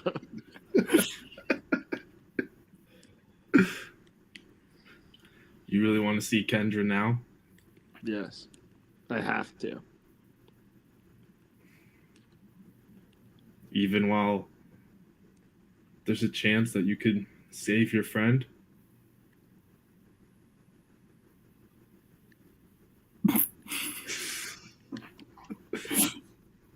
Donovan looks at his ashes. I guess I'll take care of Kendra another time. Woody, gripping the bags. I'll do anything to bring him back. Just tell me what I can do. Ramon is. Well, I hear you're staying in the Fairy Queen's court. Do you know what it is the Fairy Queen has protected in addition to her key for thousands of years? The Holy Grail. Yes. Wow. So it is that easy. Well, surely she's mentioned it to you if you've been staying in her court. It's no secret. The problem is that the Holy Grail exists at the very top of the Evertree, hundreds of feet in the air. Oh. People have tried to get to it, but you risk death yourself making that ascent. But Yeah, the Holy Birdman Grail, was- the Holy Grail exists as a pool of sorts. Surely you could put his ashes into the pool and see if he can be revived by its magic. Your only other option would be to find a powerful cleric or necromancer, but such a thing would require coin. Hundreds, if not thousands of gold. If you have it, that's another option. We don't. The Holy Grail it is. Well, you'd have to do it without being detected. There are knights who patrol the tree. I'm not sure what the queen would bring upon you if she found out you used the Holy Grail. And she won't let us just use it if we ask? I suppose it never hurt to ask. But if she says no, you'll surely be under suspicion from then on. But perhaps you could convince her. Huh? Well, we do. Some have of you a task. seem rather persuasive. I'm very persuasive.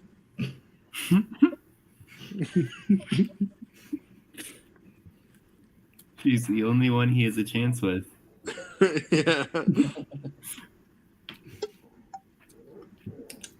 Well, Ramon snaps again and a portal opens to just outside the Evertree and the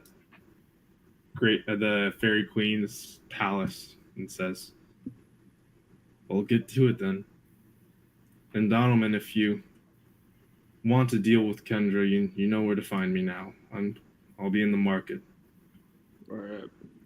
I'll deal with her after this. I look at my spear. Okay. Clutching your spear. Yep. Before we leave, is there anything I could take off the big guy to like bring back? Like what are you trying to take? I mean, he's kind of like a mound of flesh and like tentacles and things. Can I take it? Well, so can I chop off like one of his tentacles, like try to like dissect them and maybe some of his teeth? Yeah, you can do that pretty easily because he's kind of like fleshy, so you can take off some tentacles and teeth.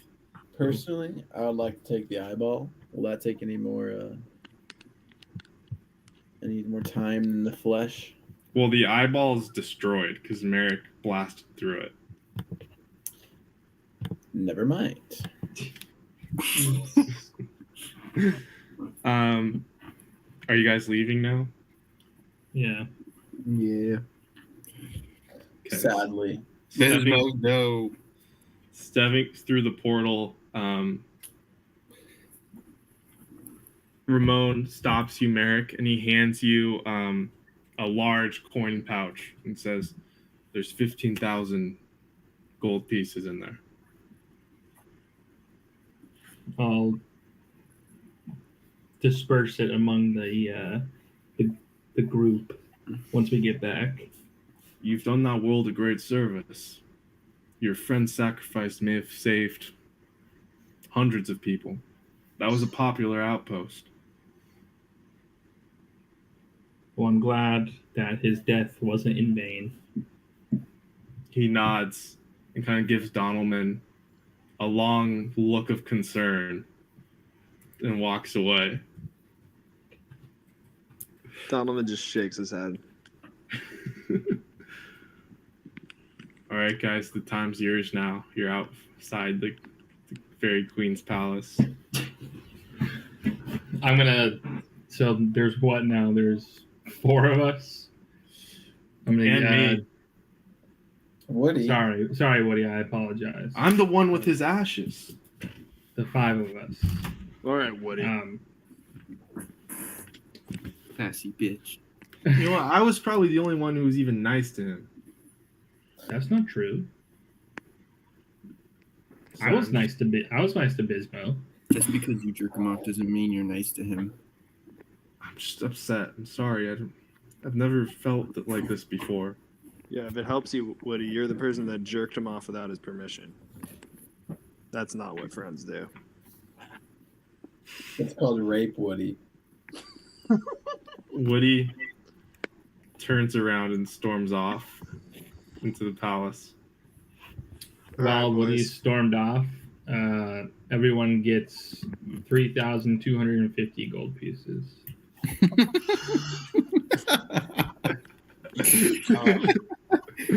How much? 3,250.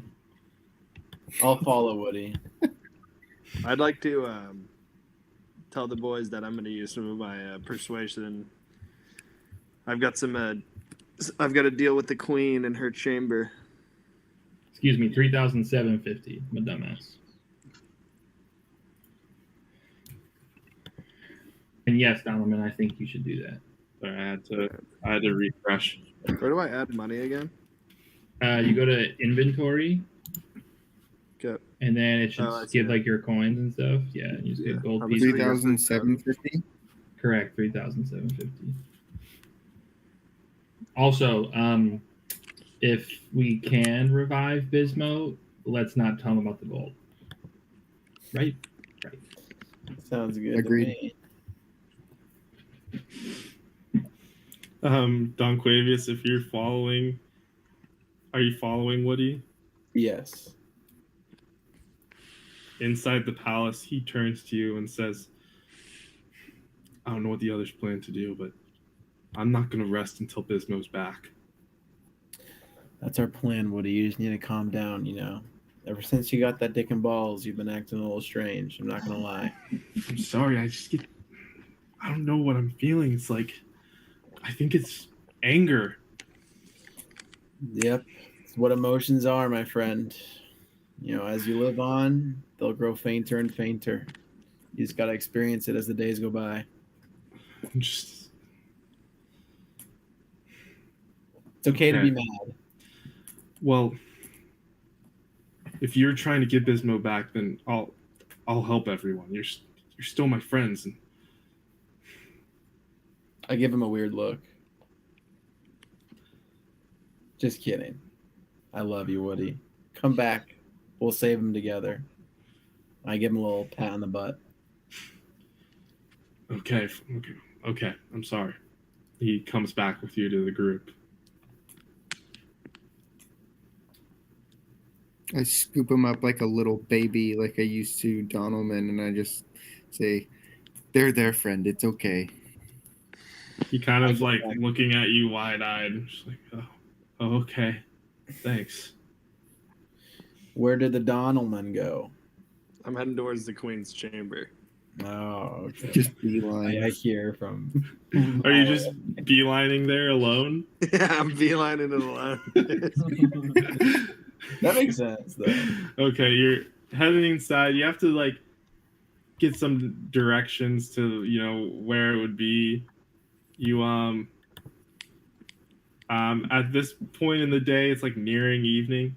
You find out where her chambers are towards the top of the palace, and there's two guards out front, and there's the elven man that you saw at breakfast with the green hair who gave the dirty look, and the guards put their spears in front of the door, and the elven man steps in front and goes, "What do we have here?" You got the Don right here, and I'm looking for my queen. Well, the queen is indisposed right now, enjoying dinner. Surely, whatever problem you can have, my expertise will suffice. Believe me. Your expertise is not going to suffice for this one. Unless you want a taste of this, and I grab my crotch. Make an intimidation check. Come on, Donalman. So let me add that fucking code. +7. Okay. He just raises his eyebrow and goes, "Do you think I've forgotten the escapades that went on in the bathhouse? Those I are could- rumors. I could have you exiled. I could have you killed if I wanted to. Do you know who you're talking to, young man? Oh, would you tell me? I'm a member of the Emerald Order. We answer only to the Queen herself. We govern this entire kingdom under her rule." Well, hey, maybe I respect it a little bit because I respect a man that follows the orders of a lovely lady like the queen. But I would appreciate it if you let her make up her own mind and talk to me. Is that true? Well, surely you don't understand. In this kingdom, there's two sides: those who support the Queen and those who support the Emerald Order. And it seems you definitely have taken a side. So I don't plan on letting you meet with the Queen today. At what All right. point do the rest of us catch up to the Donalman? If you're tailing him, you get there like right now. I'm gonna put my hand on Donalman's shoulder and kind of like step in front of him, and just kind of say to the elvish guy, I think what my friend meant to say, and I'll take out 1,000 gold pieces, and I'll kind of like on the sly, is that we just need to talk to the queen for 5 minutes and that's it. Make It's no crazy matter. It's something of a personal discussion continuing from yesterday. make a persuasion check with advantage. Okay, persuasion.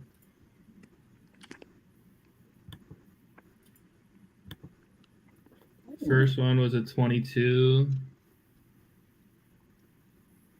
Yeah, 22. He smiles at you kind of greasily and takes the money.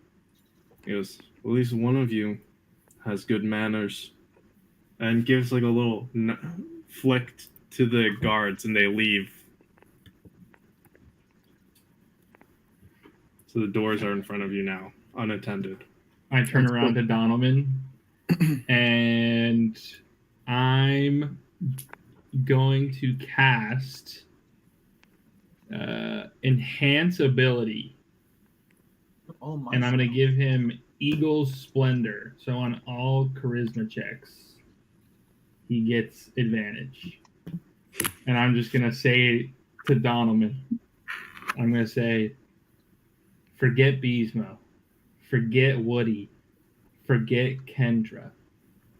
It's just you and the queen right now, Donovan. You got one shot.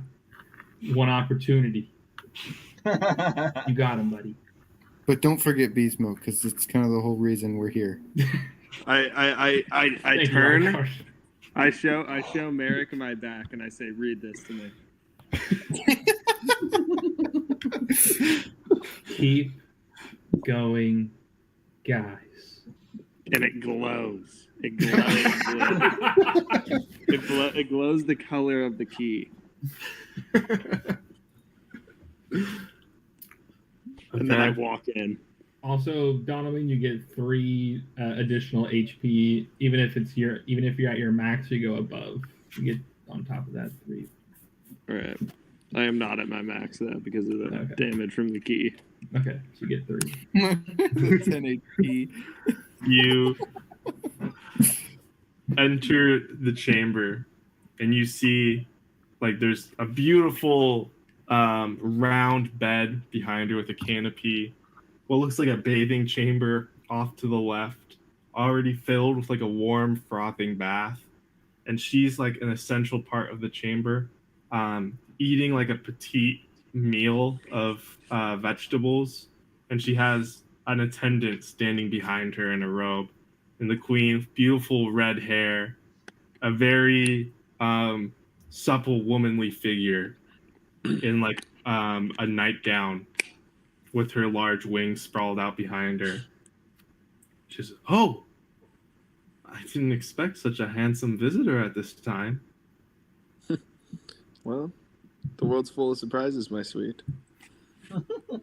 Perhaps, unless I'm reading this wrong, I believe we still have business. Oh, what kind of business is that? Well, I see you already got your bath running. Perhaps it's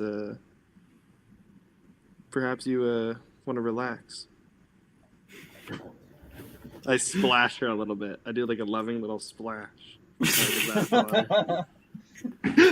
As she's eating dinner? Doesn't get on her food. I say, I'm going to feed her. I'll feed you that. I wouldn't want those hands to... make a persuasion check with the advantage Merrick gave you. So roll twice, use the higher number.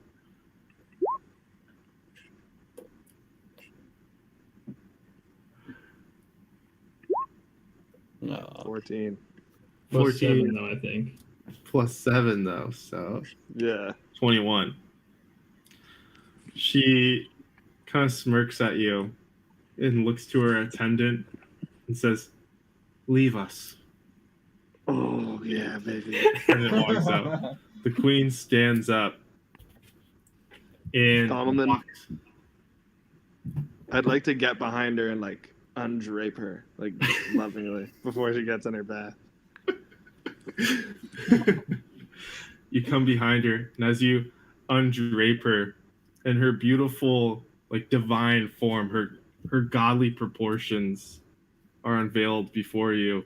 You hear her kind of moan softly and say, "I only choose to bed with a man every 200 years."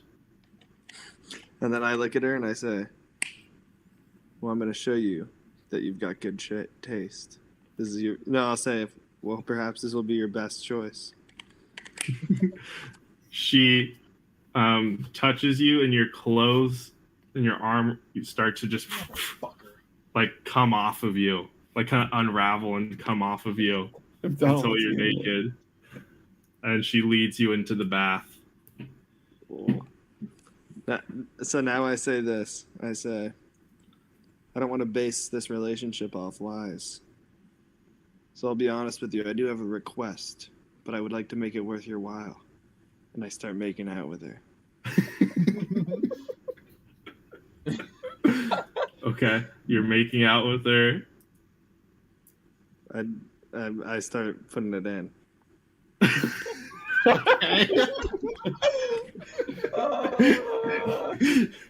Wait, putting what in? What do you Just mean? making out. No, they're not in the bath yet. Oh, am I not in the bath? No, yet? they got in the bath. They got in Oh, the bath. okay. Sorry. I'm behind the story. I apologize. Oh. I'm attentively listening. Yeah, I'm hooked. So you're putting it in. Now I'm thrusting. Okay. You're passionately making love. If you guys are still like outside the chamber, you're starting to hear like, yes. I'll say, Is that Dolman or the Queen? Can I scream? It's hard to tell. Can I scream? Don't forget Beesmo. Yeah, No, if no, Donaldman, no. you hear it, but the queen seems so caught up in the moment that she's not noticing. then I pull out and I grab her neck and I go, scream my name. Make a persuasion check with advantage. Oh my god. Let's go. What is it? No, one more. Oh. There we go. There we go. Yeah. 24. Everybody in the hallway in the depths of the palace just hears, Donaldman! As she climaxes with you, Donaldman. I lift my body above the bathwater, the body of the god. I scream, I'm home.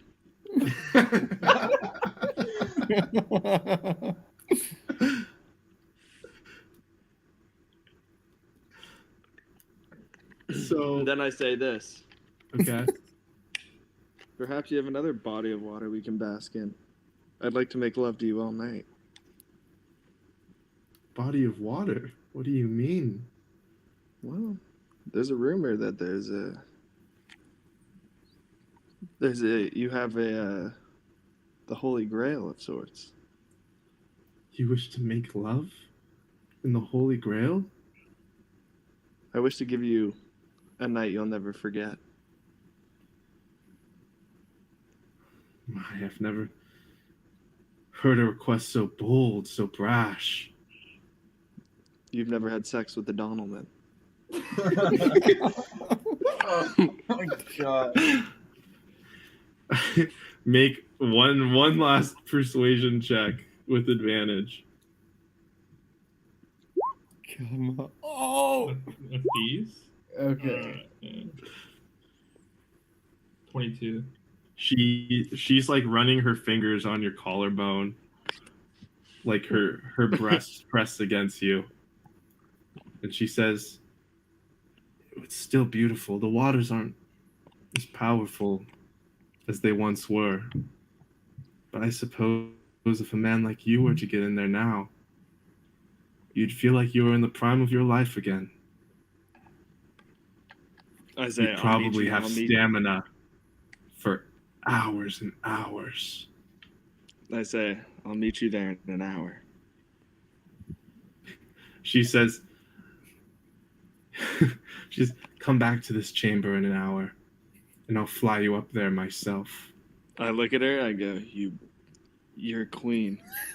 But God, are you a filthy one?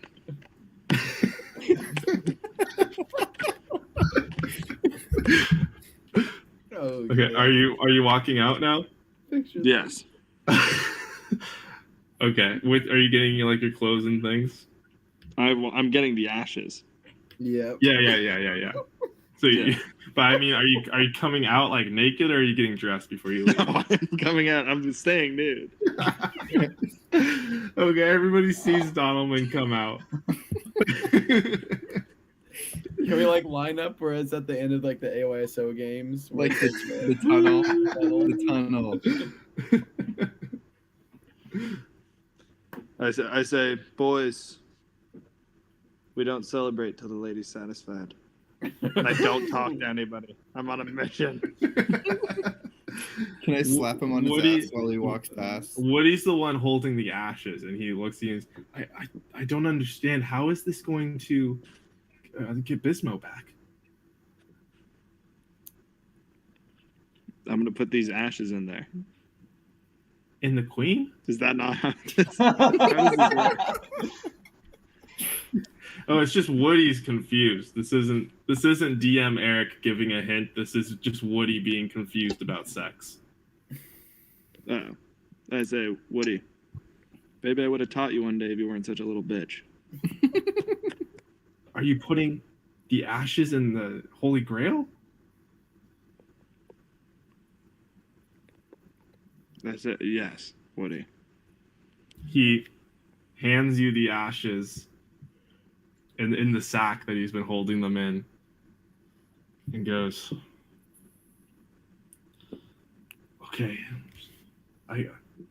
I'll trust you, Donovan."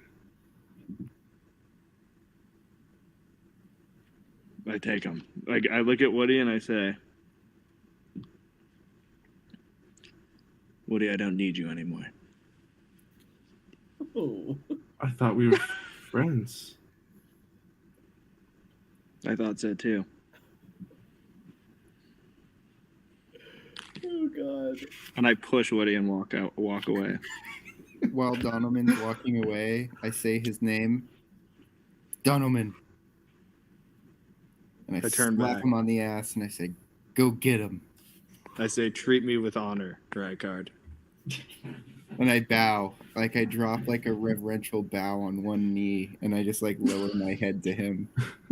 And I look at Merrick and I just do a nod with equal respect. I reciprocate. And my back glows.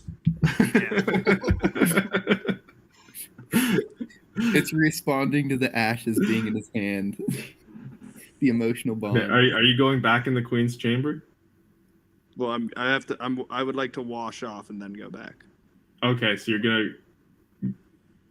There's not a bath in your room, but you can go back to you can go down to the bathhouse and get clean and then go back. Yeah. Is there anything I could do to like make enhance the length of my penis, or should I just go normally? You ask one of the bathroom attendants, who's one of the fairy girls that flew away the other day when you started fighting the half elven woman, and they're kind of scared of you. Well, we do give customers here some enhancement herbs for pleasure sometimes.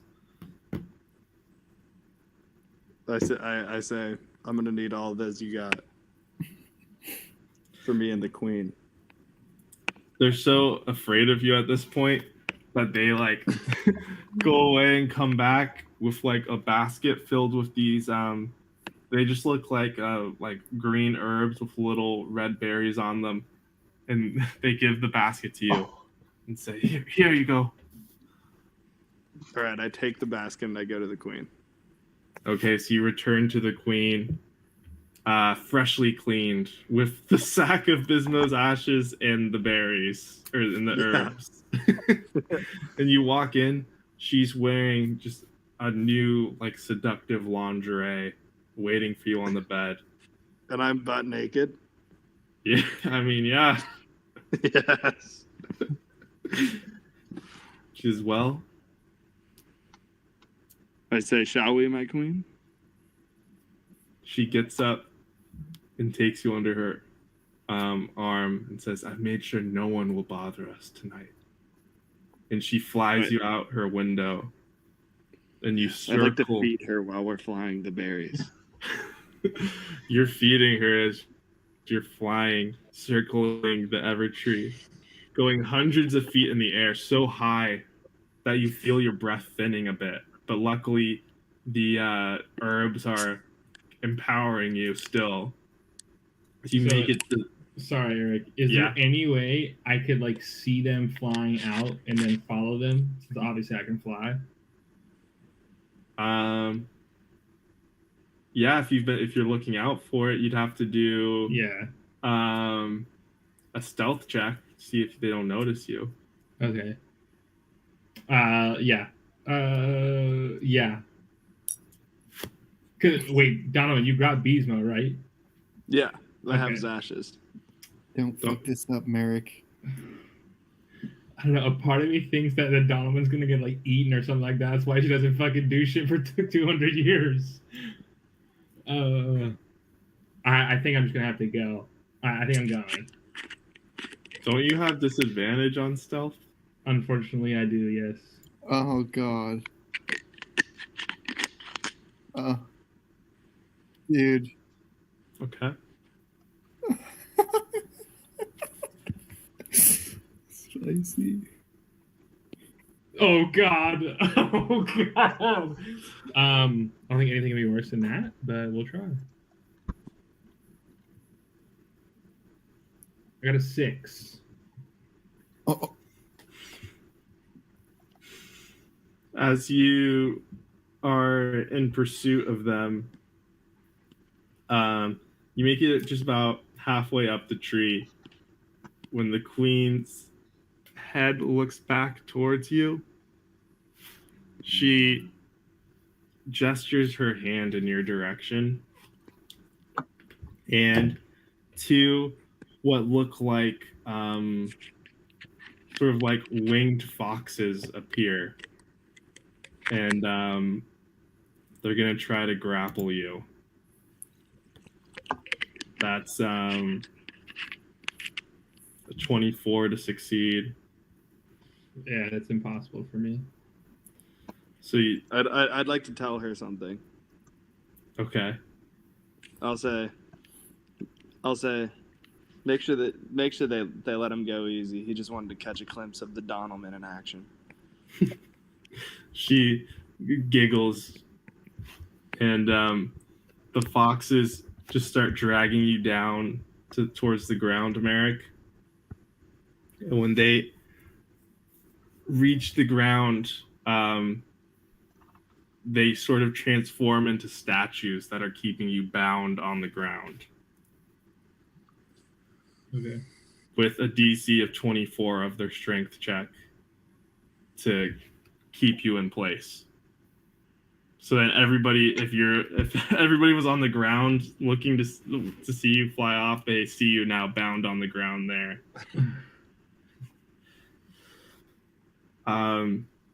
Donalman, you're taken to the Fountain of Youth atop the Evertree. It's a beautiful fountain of what looks like shimmering, pure water, the purest water you've ever seen.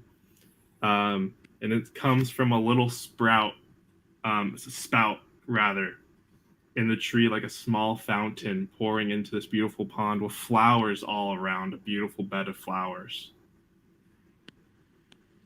Where the fairy queen lands you both, and you continue your lovemaking. All right. As I get there, I would like to, as I'm beginning to make love with her, I drop my basket. Okay. On my other hand, I drop Beesmo's ashes into the fountain. Are you trying to do it stealthily?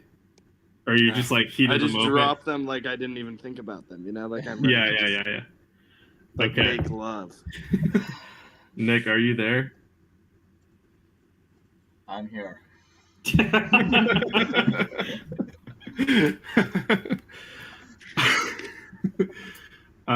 So, Bismo, in this time you've been feeling yourself drifting in this void with the form of your goddess before you, saying, I told you I still had plans for you, Bismo.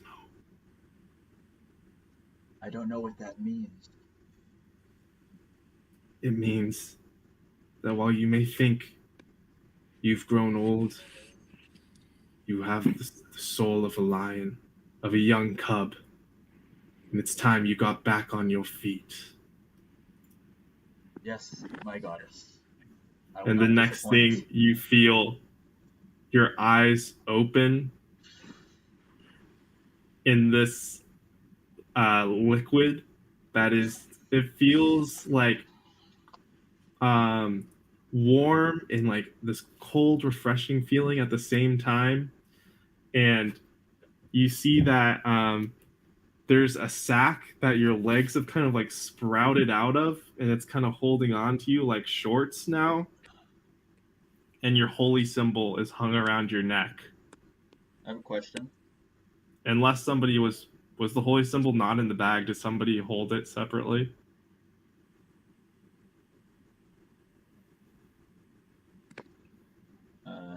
I feel like Don Quavy I think might have I was had kind it. of happy with my mic. Sorry. Yeah, I was holding it. Yeah, so you don't have your holy symbol. And Bismo, you notice your body is no longer an old man. You've reawoken. It's about 20, 25 years old in the prime of your life. Whoa. Nice. Do I still have long hair? Is everything still the same? You still have long hair in like the facial hair you had, but you're young now and vital. Whoa. Okay. I have another question. Mm-hmm. Was I in my previous garments before death, or am I naked in a water sack? You're naked in a water sack. Got it. So I have no money, no cloak of the void, no heavy armor, nothing. I'm just a fetus. That is correct. Okay.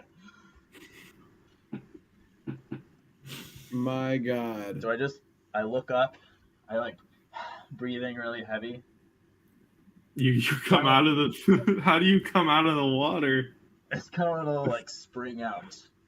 Like, You're gonna spring out? like kind of like a dolphin at SeaWorld. Okay, Donaldman and the Fairy Queen. Next to you, Bismo just springs out of the water. The Queen is alarmed, hiding her naked body Can I just and trying to. need a third?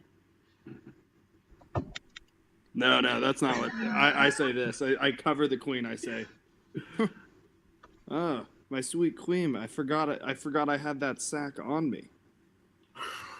Make a deception check.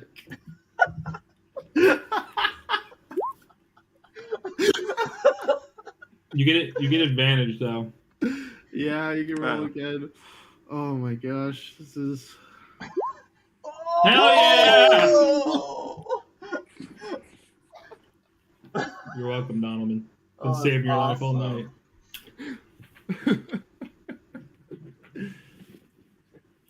She goes, "Oh, my sweet Donnie, you can be so forgetful." I say, like, catch on. You're everything. You're the only thing on my mind right now, baby. She looks at you, Bismo, and she says, "Surely you must know that you cannot remember seeing me this way. I don't know what you're talking about. I'm going to wipe your memory." Okay. Wait, how much of my memory? Like the last 5 minutes? Yes, about. Okay. As long as you're not resisting. No, I'm fine. I don't really want to see them doing it after I got the last 5 minutes of you awakening in the pool go blank from your mind. You feel yourself go limp, and one of her winged foxes appears and sort of wraps its tail around your waist and flies off towards the ground. May I continue my lovemaking? Oh yeah. Before that, I just want to make a note that like I'm so proud right now that I'm like crying profusely that Donalman, like I saw him like at the very end like ascending with the queen. So like I'm just like a crying mess right now at the bottom. I would like to say something to the queen while I make love to her. Okay. I'm passionately making love to her, and I say, "Make me your king." She looks at you like intensely in the eyes and goes, "You already are." And then rolls you both into the fountain, the Holy Grail, where you continue making love. Where not just Donalman makes love. I would like to do something here. Okay. Hold on. How do I change my name? Top right in the settings.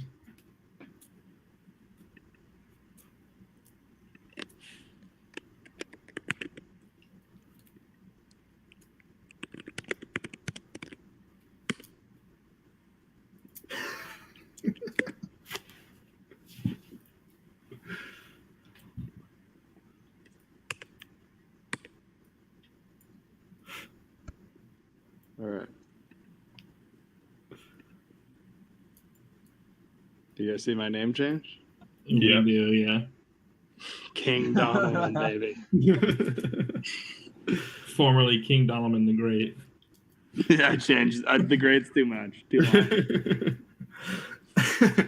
And as you make love in the fountain, you find it doesn't have any sort of effect on you now. It feels kind of just like normal water, but it's warm and comfortable, and you make love until the late morning the next day. Perfect. But as this is happening, Merrick, as you're brought down, guards come out to you that night, shortly after you're brought down, and say, "We took notice that the Queen's foxes brought you down. You're gonna have to be taken to the dungeon." Let it be done. The foxes turn back to their living shape and scurry away, and the guards lead you beneath the palace to a dungeon. And these dungeons are completely wooden, like made from the tree itself, and they take you in a cell with wooden bars, and just like a stump in the back in the shape of a, like that you could lay on for a bed, and leave you in the locked cell. And Bismo, you awaken in the cell across from Merrick. Merrick, you saw them bring Bismo in shortly after you.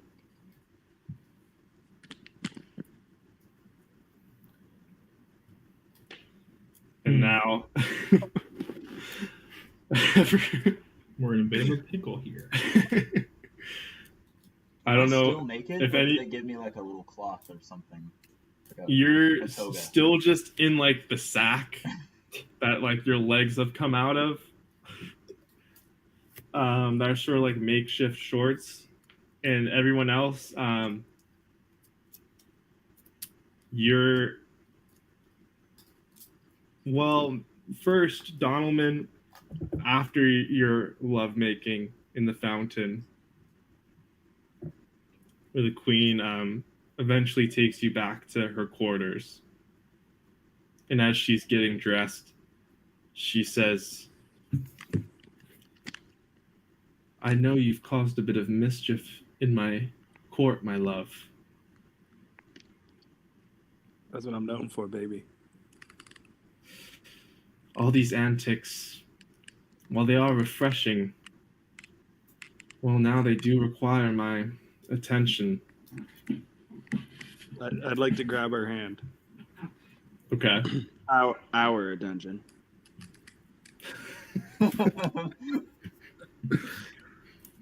So you would punish the man that followed us and caught a glimpse of me indisposed? Of course not, my sweet. That man's a hero. That's the man that'll one day save this kingdom. He followed me and saw me naked. Am I He still in wanted the to room? see me. What? Am I still there? No. You're in the You're cell. next to me, buddy. Oh, next to Merrick. Never mind. Hmm.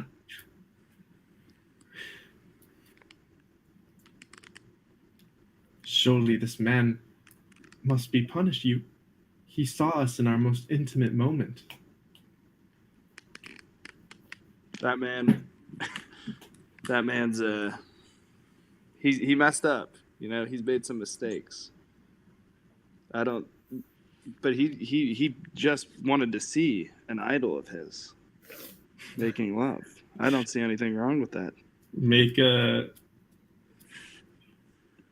I'll say persuasion because you're trying to tell her not to punish him. How long does your spell not last, Anton? Let me see.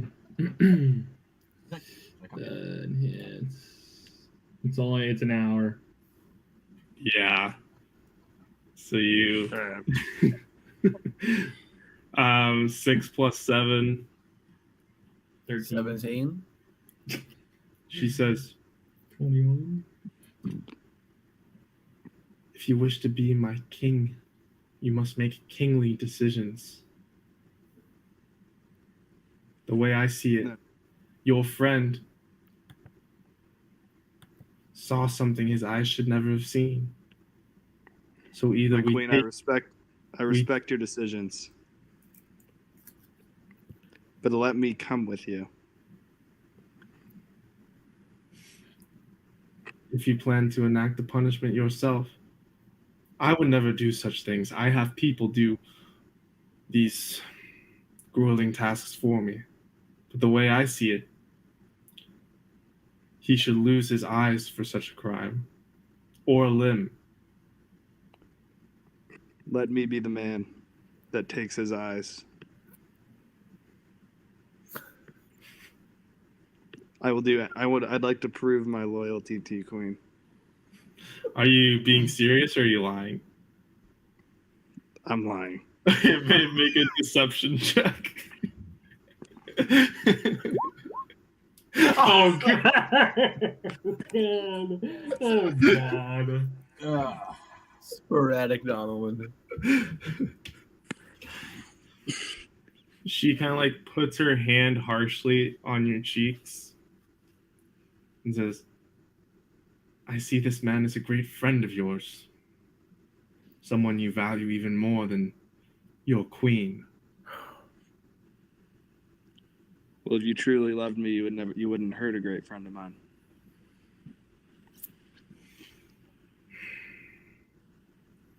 She looks as if she's pondering for a moment and says, I'm going to have his memory wiped. In addition to that man you accidentally revived with our Holy Grail, which I must tell you, its healing properties now cannot be used for another 200 years. I'm a fool, my queen. Its properties were already diluted, thanks to Mershulk's curse. Instead of eternal life, I'm suppose we'll have to suffice for just having a second chance. My queen. One day I'll get rid of that curse. You know that, baby. Well, I hope it'll be soon. It'll be one of the next things I do, babe. While I do admire a man with compassion, I must think if you are truly to be my king.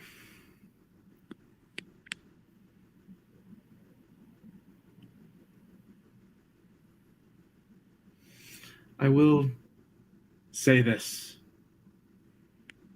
I think our child will be quite powerful, a brave. I'd like to hold their stomach. And I say, have I planted the seed yet? Yeah. Oh, I have a child on the way?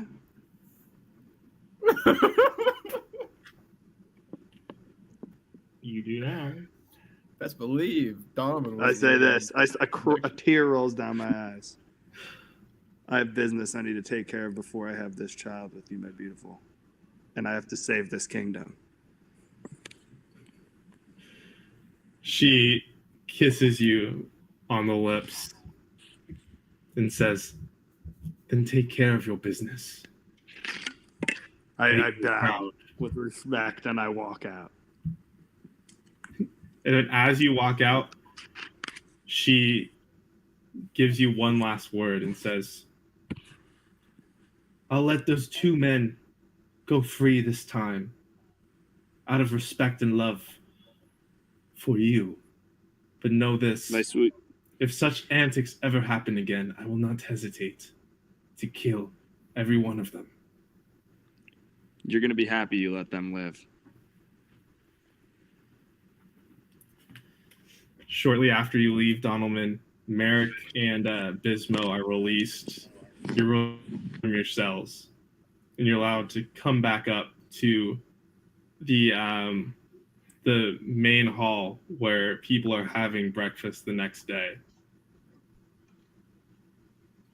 And there you see Don Clavius, Reichard, Donalman, and Woody. Woody stands up upon seeing Bismo. He runs towards you, Bismo, and gives you a hug. My goodness. He says, how is this possible? You're him, aren't you? Yeah. One thing I knew I was crumbling. The next I was talking to my patron goddess, and the next I was revived back in my youthful body. But it is me, despite lack of appearance. It's Bismo, everyone. He's alive. Donalman, you did it. And Woody runs to you, Donalman, and throws his arms over you in an embrace. You're muted, Donalman. I'd like to not push, but move Woody off me. I say, that's no way to embrace your king. King. What do you mean? Did the queen make you her king? King Donalman. Your Majesty. Can I run in this moment and not I'm gonna same thing. I'm gonna run in front of Donalman and do the reverential bow, kind of on one knee, head down in front of him, and I'm still crying Donalman, my king. Donalman. I just look at Rykard like I'm higher than him, like I'm above him, and I just nod. Donalman, was it you that saved me? It was the power of my love making that saved you. Wow, that is one magic cock. And I have other news. You weren't the only person I gave life to that night with my love making. Someone else died in that battle? No. Oh. I have a child on the way. Oh. A prince. Oh, do we know male, female, other? Hopefully male. Bismo. Well, I'm thinking of names, but I'll discuss them with my queen. can I reach out to shake a hand? Or am I allowed to do that to the king? Or You may kiss my hand. I kind of take his hand in my hand. I'm looking at him funny. I'd like to say, if I have a daughter, I know what her name's going to be. What's that, Donalman? Kendra. Oh, Are you sure about that? that's for like the end of episode. You do you, man. You do you. Speaking of which, I have business to take care of before I continue my journeys. Well, can I ever have You a meant request for the drink. king? Majestic Knight. May I have a request for the king? Yes. You see, in my rebirth, I've been stripped of, well, pretty much everything. Would the queen be able to supply me with some heavy armor, a shield, to get me back on my own 2 feet instead of just a sack? I'm sure I could talk to her about it before we save this kingdom. Thank you. Maybe I heard she has a lot of good things. Maybe a cloak of the void as well. I'd like to be back with what I had before I left. I'll see if I can get you a meeting with her, Beesmo. Thank you, my king. And I kind of do a little bow. I nod. Well, You the boys cloak go will never drink. Be replaced, Bismo. I have no interest in alcohol. Without hesitation, Oh, I stand up and I just like pick Donovan up in a big bear hug without any like acknowledgement for king status. I say, foolish mutt. Drop me. That is no way to treat your king. Yeah, so like I was like mid rotations, I kind of like drop him at like a weird angle, and he kind of like off balance. Technically, because none of us are citizens of the fairy kingdom, you are not our king, Donaldman. oh, Woody. Oh, Woody's Woody. yeah. And then I kind of like wipe my lips a little bit from kissing his hand. Woody. Woody. He might not be your king, but he definitely made you his bitch. You Woody. gonna allow that? If you talk to me if you keep talking to me this way, you'll be where Beesmo was, but I won't bring you back. All right. I think I understand how you all see me now. Whoa. I'm happy. Don Quaid. Woody. Woody. Dog Queen. Woody, you need to take a chill pill, man. I don't know what happened while I was gone, but just because the king says it doesn't mean we all think the same.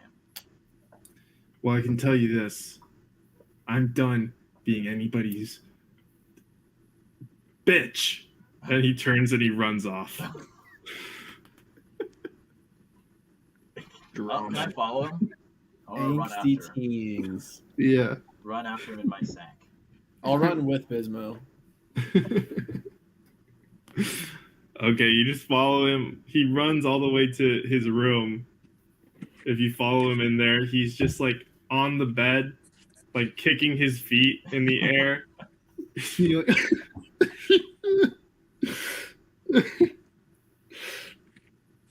What's up, bud? Woody, What's wrong? you and this confounded penis of yours give me all the emotions. I just feel I feel angry and can you tell me something, guys? And you have to be honest with me. Sure. Do friends really make other friends have white stuff come out of their penis? Well, Special friends do. yes. So But there's what different does types of what friends. does the special friend mean? Because Donaldman wants to do it with the queen and with women. Well, there are people known as whores, and they let special friend anybody be their special friend. Yes. Donovan, what some might say he is a bit of a slut. So he might horny. fit in that category. I still don't understand. So you're saying that it's something only good friends do, but Donaldman will do it with someone who's not his good friend? Well, it depends. There are some people that are just kind of do that.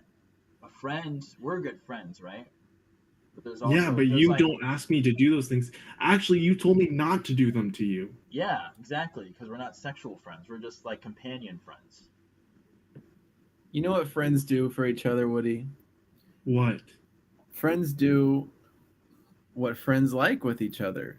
And, it just happens that Donalman likes white stuff shooting on his pee-pee, and he thinks that you being there, it's like a friendly bond. Without you, he wouldn't be able to reach his fun goal. But what if I don't know if that's what I want to do anymore? Well, then you might just have to voice that opinion to King Donovan. I just feel like he's not going to want to be friends with me unless I do that to him. Well, then you'll have to do it. You'll duel it out like real men. You have those cojones now. If you don't like what he's doing and he's not accepting that your apology or whatever, it's gonna have to be a mano y mano, man be man, 1v1. Maybe I should try to do what you guys do with the women. Yeah, you can try with another woman. Would you like that? Or Yeah. with a friend? No. I don't know. I'm going to think about it. Thanks for talking to me, guys. Just don't think too much, When in Woody. doubt, you can just do it yourself. Yeah. You don't Want have us to to have teach someone you? else do it. Teach me to do it myself? Yeah, you can do it yourself. I unzip my pants. And then I You've kind seen of give this I kind of before. give like a I've voiceover seen it. documentary while Dunquavius gives the visual.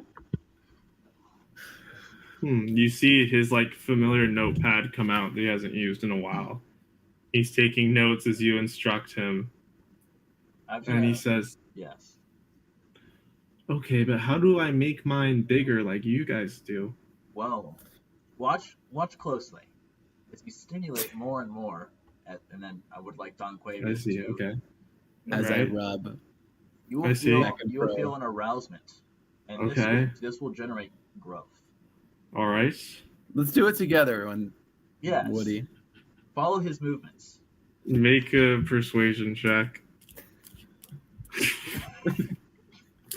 With advantage. Because What we're both is this doing it? game? What is this game? No. What is this game? Johnny! Ah, jeez. Oh, I got 20. Oh, you got 20?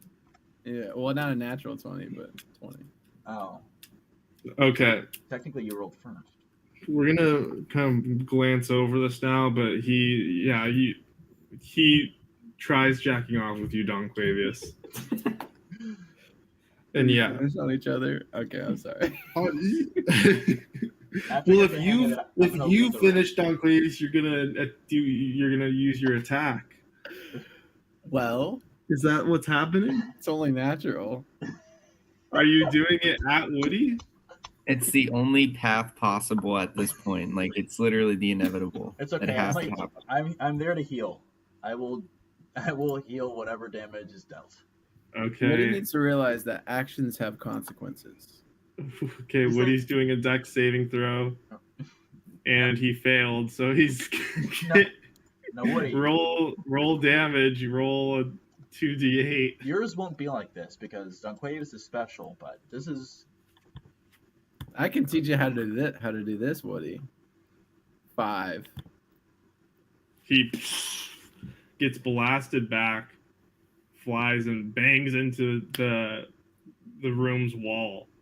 He's covered in the glowing, radiant seed of Don Quavius. As I say, quite a mystifying experience, isn't it, Woody? It's a lot different than Donalman's.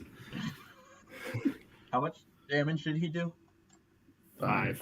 I'll just give him a little healing word action.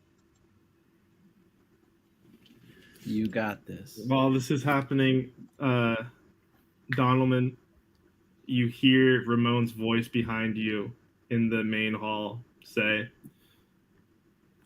"Well, I suppose maybe I should start referring you to King old friend. Ramon, you call me whatever you want. He shakes your hand hard and says, I said, oh, I s- go ahead, Ramon. I see a familiar glimmer in your eye. Ramon, take me to Kendra. Are your friends coming? You might need them. I'll take him. Bismo dies again. Do we want to do this part right now, or do we want to save it for next time? I'm done Well, with it's doing gonna it be right now. similar to the last one, right? Yeah. Yeah, let's We can do that. I'm down. But I would like Okay. I would like to have my request to the queen for armaments and stuff to get me back in a protective mode Oh, yeah. before we go.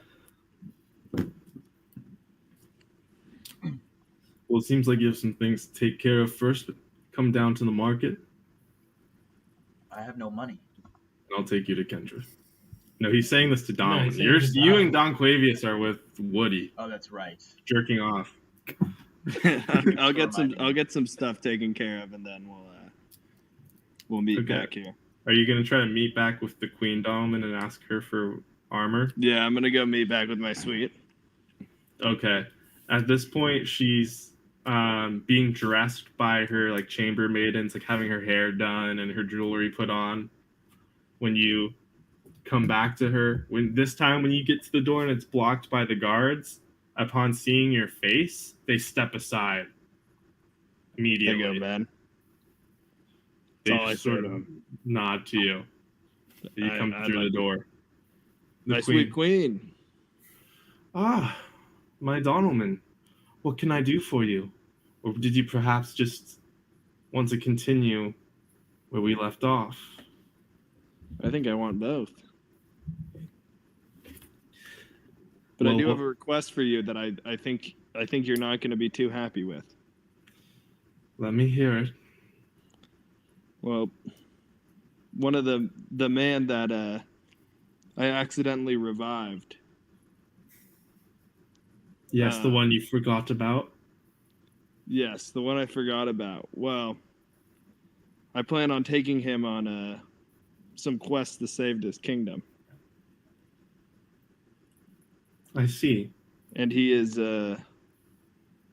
he's fully pretty much fully nude. He doesn't have He wouldn't any... be much help to me at the moment. I was hoping maybe you could dress him with some equipment to help fight with me. You plan to take him to deal with the curse beneath the tree? Yes. I see no problem outfitting him then. I appreciate it. Beautiful. I'm familiar with the room he's staying in. I'll have my people bring him the necessary preparements. And when they're doing that, maybe I could help dress you. She motions for the chamber maidens to leave. All right. We can skip that part. There's been a lot of sexual activity. While this is happening, Bismo, attendants deliver to you a set of chainmail, or sorry, plate armor, a shield. Are you with me? Mm-hmm. Plate armor, a shield, and a long sword. Okay. Yeah, add that then.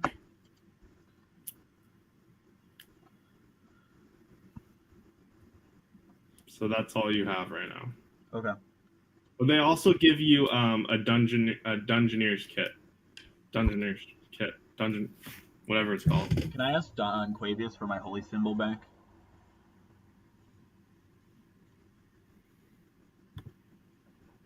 Here you go, sir. Sorry about that. Thank you. And Donalman has your key now. Does he? He has it right now, yeah. Has it. Like, he just holds it for me, or it's like, it's connected to him now? It's connected to him. Gotcha. Okay, so I will get rid of that and the Cloak of the Void.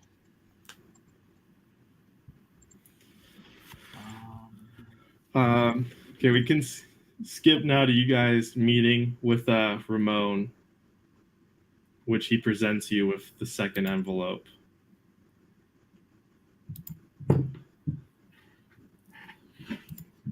Can you see it?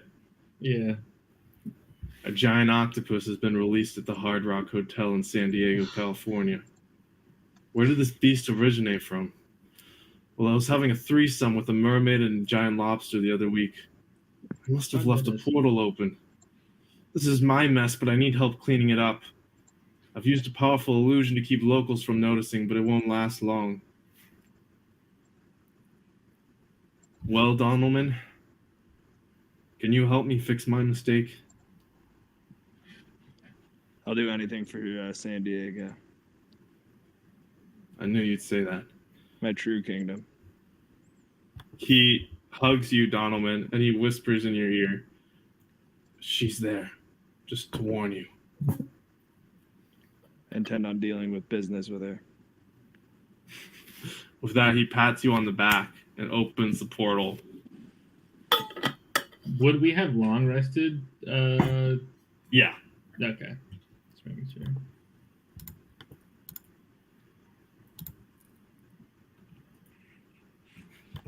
So, stepping through the portal, you arrive on Fifth Avenue, San Diego. The beautiful buildings and sunny sky almost distract you from the monstrous beast before your eyes. Tentacles burst out of the purple tinted windows of the Hard Rock and grip the building. People passing by don't seem to notice. And before you step through the portal, Merrick, Ramon casts a spell over you, and you see your appearance become that of an ordinary man. And he says, "This is simply an illusion. There's no creatures quite like you there. You can still fly. Just be careful. If anything gets too close, they might be able to break through my spell." Thank you, Ramon. So you're standing before the Hard Rock Hotel, seeing these octopus tentacles coming out of the building, gripping it on all sides. And you see some ordinary earth-dwelling people walking by, not taking notice of it.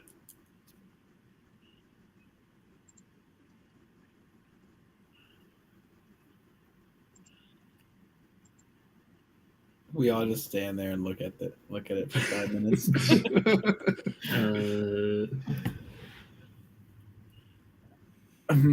I am gonna go look for a back door like usual. Okay, make an investigation check.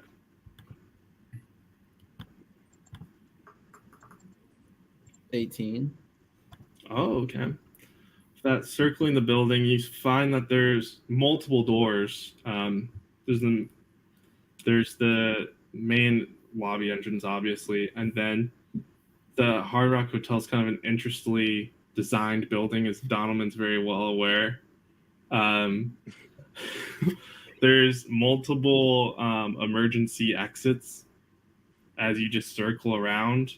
And there's doors that seem like they open with room keys, but they're like glass doors. So you kind of have your pick of where on the building you'd want to try, whether the flank or completely behind. I'd like to break through one of the glass doors. Okay, like on the side or the back? The back. Okay, make a strength check. Can I follow him as well? Yeah. Wait, where's the strength? Oh, there it is. 24. Oh, okay. You burst through the glass. And as you do, you see that there's tentacles just in this hallway. They're kind of like breaking through the walls, like almost like it's growing, spreading. As you step into the hallway, it seems like you're in like one of the hallways to to an elevator, and you hear a voice around the corner saying, "Hello? Anybody help me? Please?" What's going on, bro? Who are you? I think I'm dying. This thing's got me. I slowly walk, checking my corners carefully and stuff towards the noise. I'm right behind him. Sneaking with me. Yeah. Okay. Make a stealth check. 18. Okay, the tentacles don't seem to really mind you walking through the hallway. As you round the corner, you kind of see into the main lobby, and on the wall, so you come around the corner, and your shoulders to the corner, and on that wall, you see a guy pinned against it by a tentacle, like it's sucking on his flesh. And he looks at you. It's a man with dark skin, a buzz cut, in an employee uniform. Yes. Hey, whoa! You guys look weird. What the hell's going on? Can I take my... Oh, shit. I'm going to have to attack right now. Is that where we roll for initiative? Or that's when I take my sickle and cut one of the arms. Okay, roll to hit with advantage because it doesn't notice you.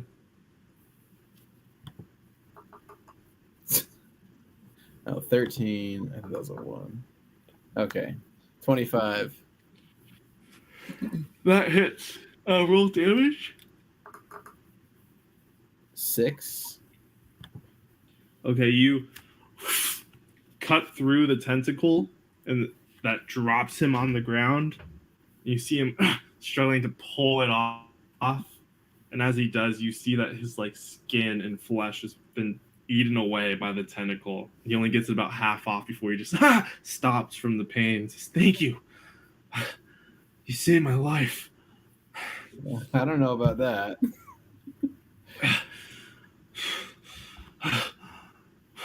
What are you guys doing here?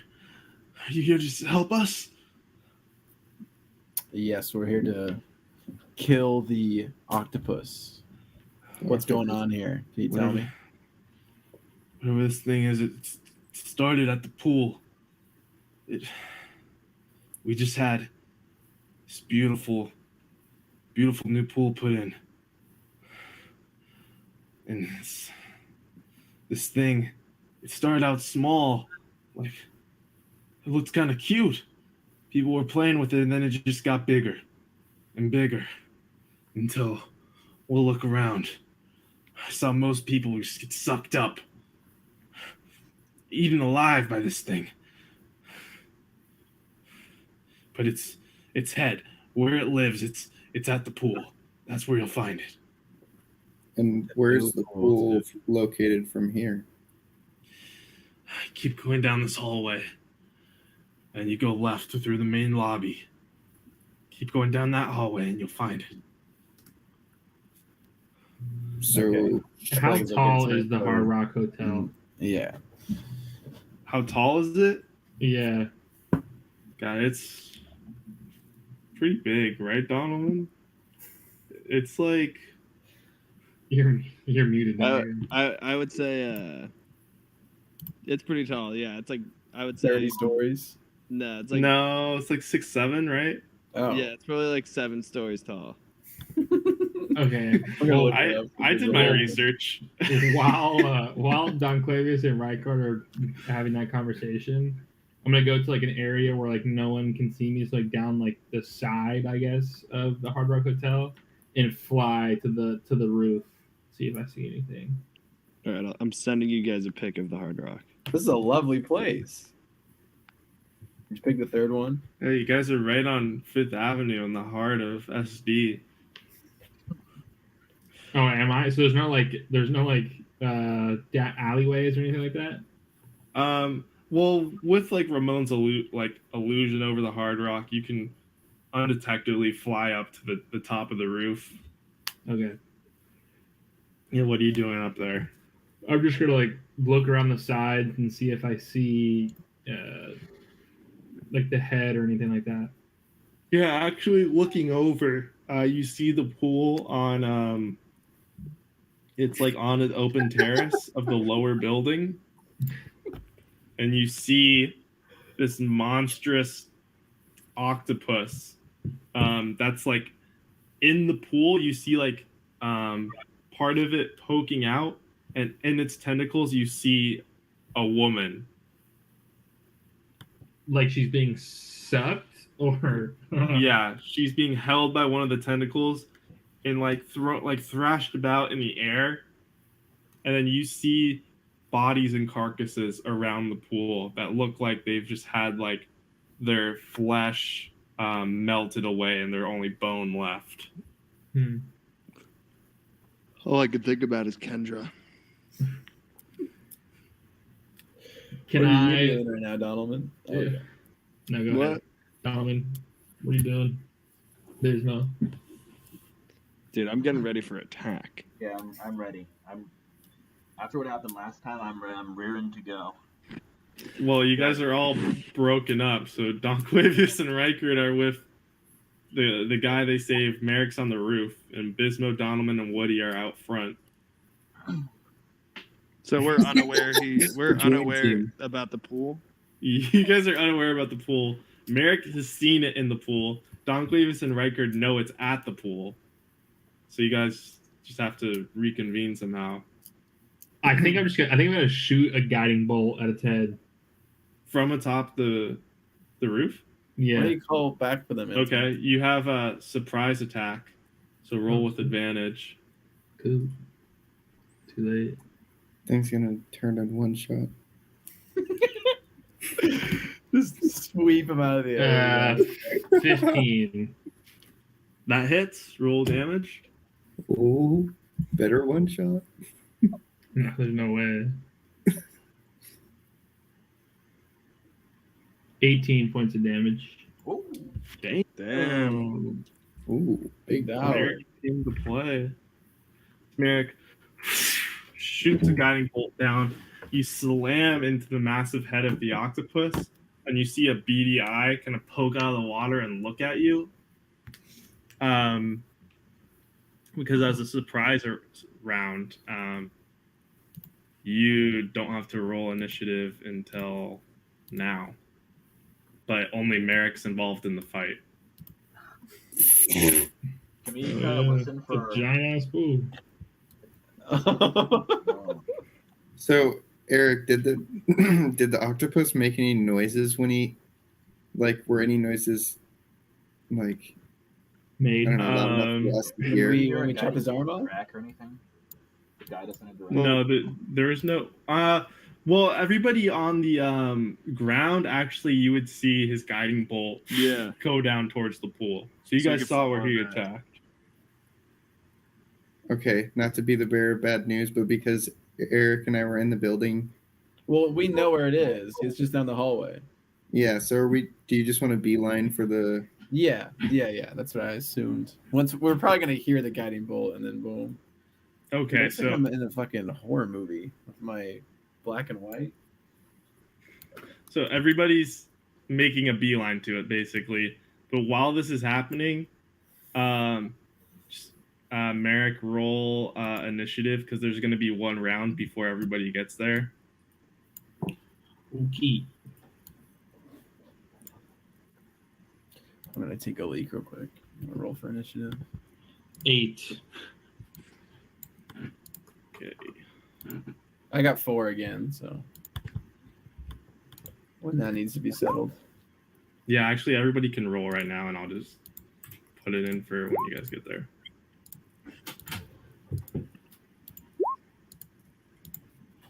Are you fucking kidding me?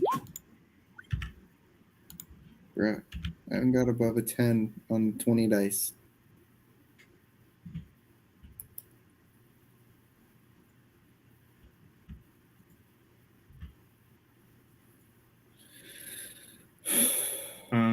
Bismo, what were you? 2? I didn't roll. 16.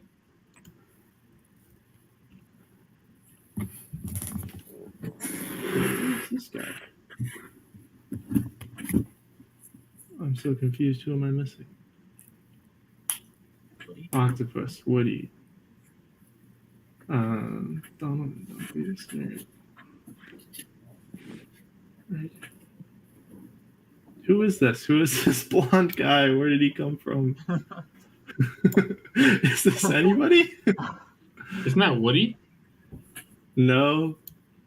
Oh, I think this was just a body. This is a body? What? Okay, well. Oh no, that's Tharkoon. I accidentally pulled Tharkoon out. Okay. Well, there's 5 of us. There's supposed to be 5 of us plus Woody. Yeah, We're missing Rykard. Oh. Yeah. I pulled Tharkoon instead of Riker. That's what happened. Thank you. Yep. No problem. Shit, no, sorry, I have to put everybody in again.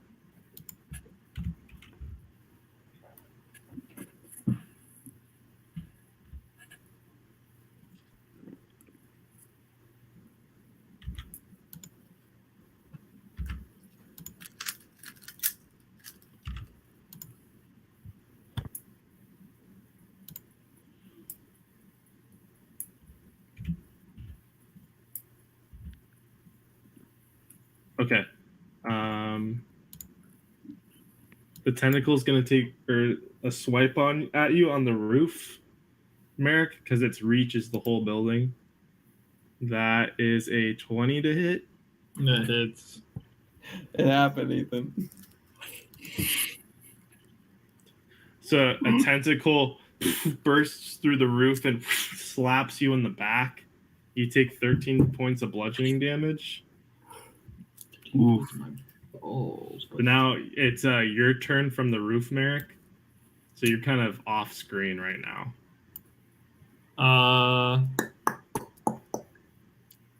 I'll cast Sacred Flame. So it's a Dex 14. I failed.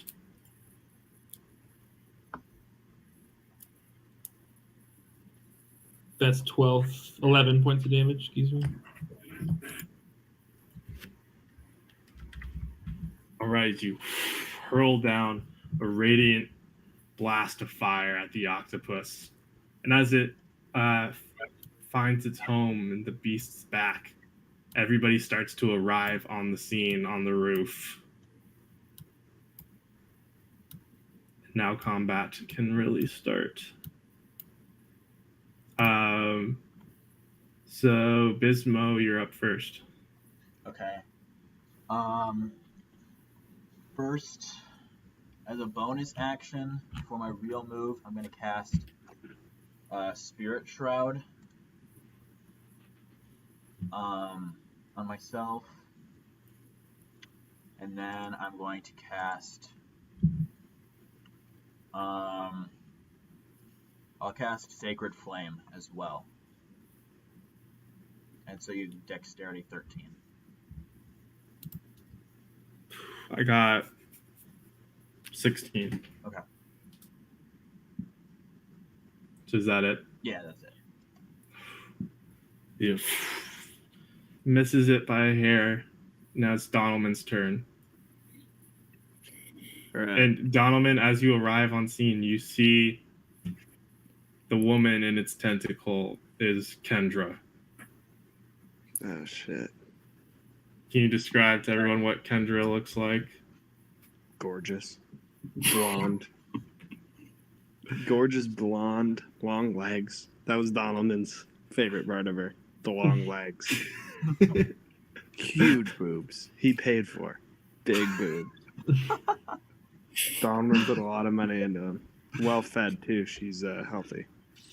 Very healthy. And she sees you. She's, Donnie, you came back, Donnie. I look at her and I go, I'm gonna save you, Kendra, but not for long. So I would like to use my. Is it possible I could use my boots of levitation to go try to grab her? Yeah, you can fly with them. And I'd like to fly for Kendra and grab her.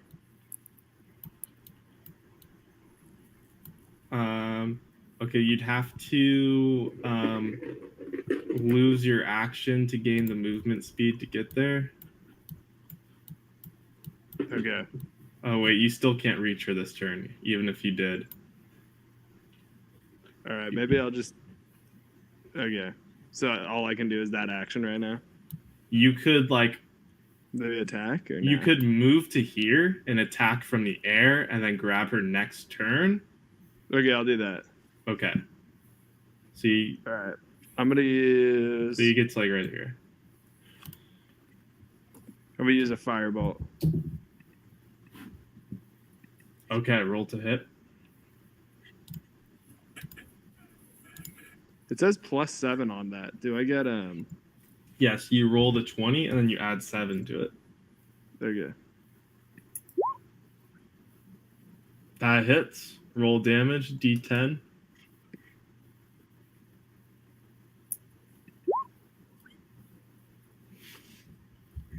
Okay. You fly towards it. You see Donovan use his boots of levitation for the first time as the wings on the side of it kind of flap off as he takes off, flying over the pool, throwing a ball of fire. And now it's the octopus's turn. It's gonna swing a tentacle out towards you, Donalman. That is a 16 to hit. What's your armor class? Oh, your armor class is 17. So as it swings towards you, you manage to duck underneath it. Oh yeah, I did. I'm Donaldman, baby. I'm Donaldman. And it's going to use its second attack to shoot a stream of ink at Reichard. To Reichard, I need you to make a Constitution saving throw.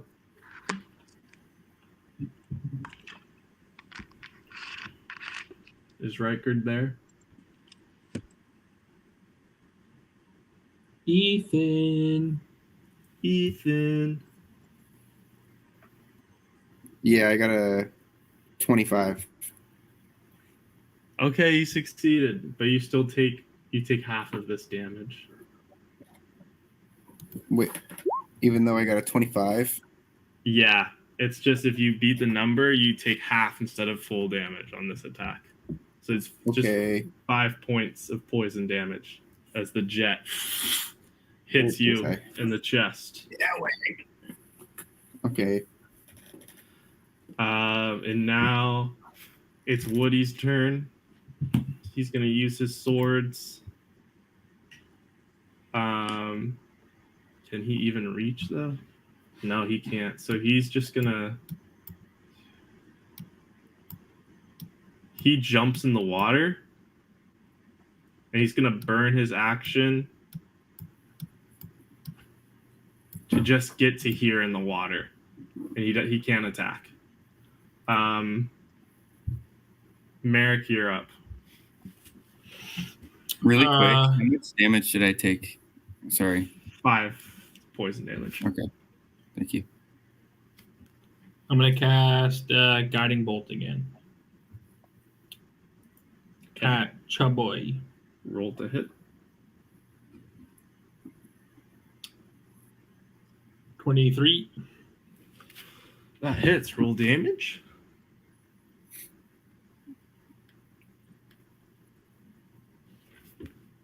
Uh, 23 points of damage. Wow. Oh, damn. You fire another one from the roof. Into the octopus. You see part of its head now is kind of blown away. You can see like the fleshy, gooey insides of its head. As in, it's like shooting an eye towards you, Merrick. Now it's Reichard's turn. So I'm going to use my bonus action to enter rage right now. Okay. And then how close, like what tile could I get to on that like platform where I'm like standing? What's your movement speed? 30.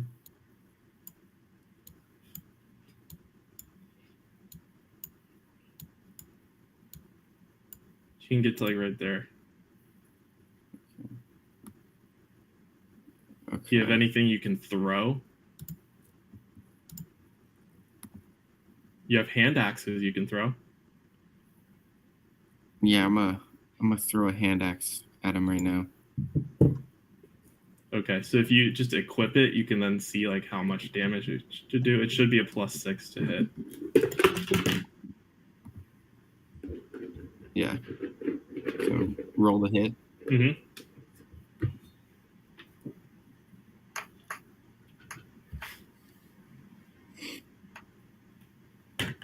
Yeah, 19.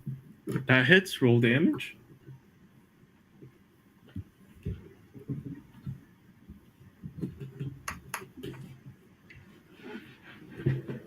Is an 8.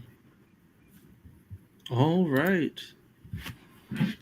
So Riker, dragon scales appearing all over his body, sprints past you, Bismo, onto the platform and hurls a hand axe that sticks right into the octopus's face as one of its little tentacles kind of comes up and pulls it out. Don Quavius, you're up. Oh, okay. I'm going to use my bonus action to cast Hunter's Mark. You've marked it. And then he's marked. He's been marked. And then I'm going to roll a hit for my bow. Actually, I'm going to release my bow, do the fucking key release.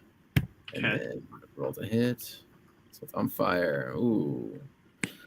7. 7 and 16. The 16 hits. Oh, I am shocked. Roll damage. 4, 7, 8.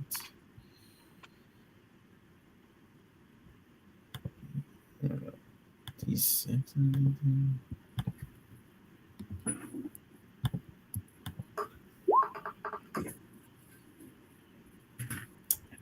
I did. So, I did 14 damage. Oh.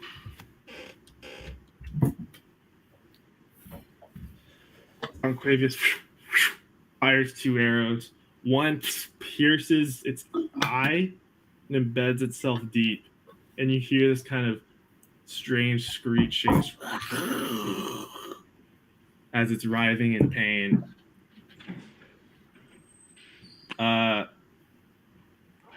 Yeah. Bismo, you're up.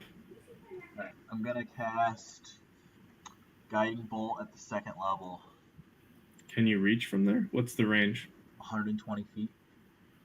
Okay, that should be fine. Roll to hit. Are you serious? Hit anything tonight? No, I haven't hit one shot yet. You haven't hit a single one? XP is gonna be at an all-time high for Bismo. And he died. Yeah. This is not Bismo's night. Not my night. The life of a cleric. You don't even remember coming back to life. No, I was just there. Alright. Just spawned All in. right, that's Bismo's turn. Donaldman, you're up. All right, I'm grabbing my girl. Okay.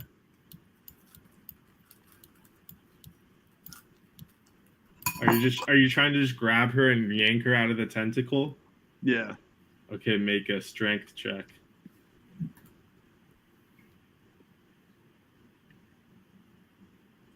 Oh. I think I have. Do I get extra stuff? Yeah. For strength? You get your strength is a +0 though. Oh, yeah. So that's enough to grab her, and because it's focused on the fight, you manage to pry her out of the tentacle, and now she's holding you and your holding on to you, and she kisses your cheek and your neck saying, "Thank you, baby. Thank you." I just say this. I say I'm gonna put you down. You're gonna wait for me. Yes. Yes. All right. I'll And let then I you. go like this a little with her nipple. I tease it.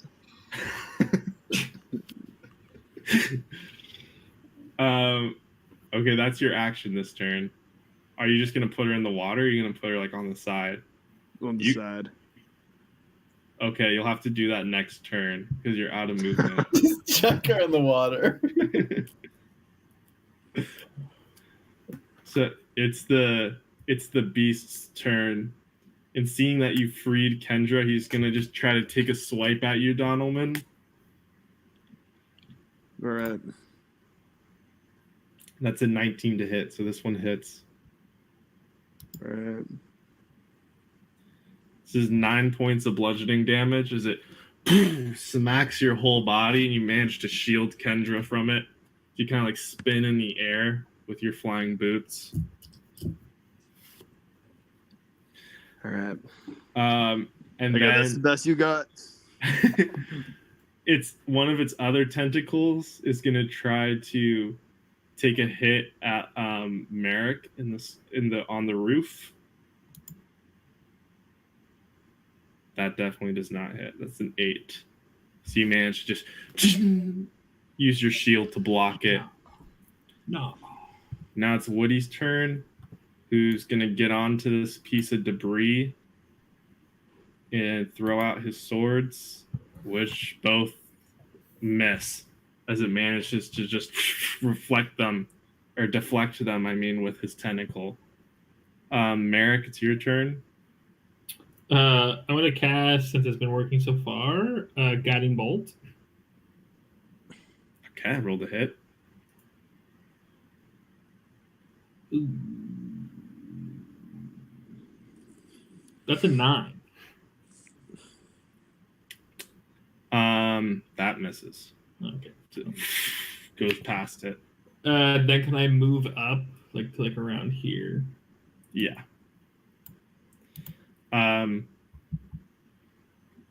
It's gonna use one of its legendary actions now. Oh, It releases a cloud of ink into the water and submerges. So now, what you see in the water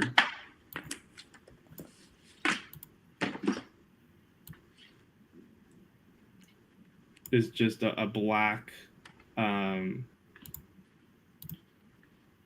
like circle spreading out. You can't see, upon just looking with your normal eyes, you can't see him in there.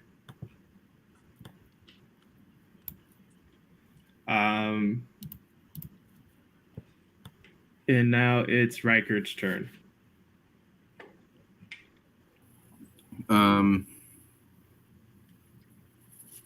Shit, I'm like torn whether to move further away from it towards like the this is scary. Just dive in, dude. I'm about to dive in. Oh shit. No. I think I'm gonna move closer, but I'm gonna stand in like the middle of that, like the end of the dock there. Okay. And then I'm gonna cast Flame On. So now I'm enraged and Okay. my sword on flame mode.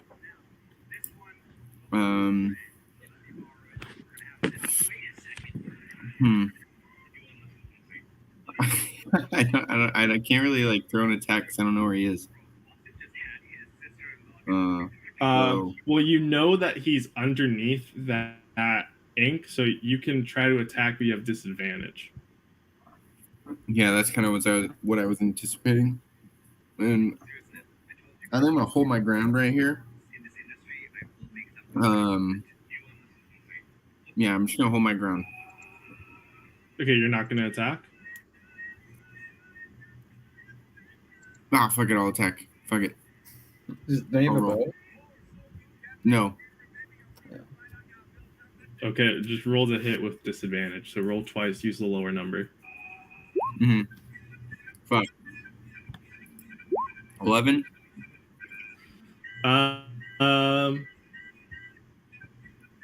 That's actually enough for one of its tentacles. So, yeah, roll damage. Oh shit. 1 second. Big damage.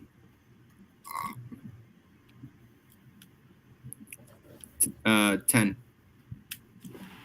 You slam your sword into the water, and you feel it carve through something, and pulling up, you see like a chunk of tentacle severed, and now its reach under the water has decreased. You see some of the tentacles surrounding the pool and the building kind of draw themselves in. Don Quavius, it's your turn. Oh fuck! I was. So you can see its tentacles above the water. You said. You can see its tentacles above the water and outside of the pool. You know that its main body is underneath this square. If you try to attack into it, you have disadvantage. Can I try lighting a torch and throwing it in the water? Maybe it's flammable. Sure, you can try. Or no, I can just do my. I can do my bow because it's a fire bow, right? Yeah. All right, I'll just shoot a bow at just in the water, an arrow in the water. Okay, are you doing 2 or 1? We'll do 1 to start. I hit Okay. for 20, 25. With disadvantage, 25? Oh, with disadvantage? Okay. Yeah. Sorry. 18 is the second one. That still hits. Roll damage. 7 plus d6. All right, your arrow shoots into the water. The flame goes out as soon as it hits the water, but you hear this rumbling in the water, which makes you think that your arrow landed home, hitting the creature's body. Oh, okay. That works for me. Okay, then I'll do my second action just to shoot one of the tentacles above the water. Okay. 17 or 18? Yeah, that hits. Yeah, roll damage. Okay, 2 plus 2d6.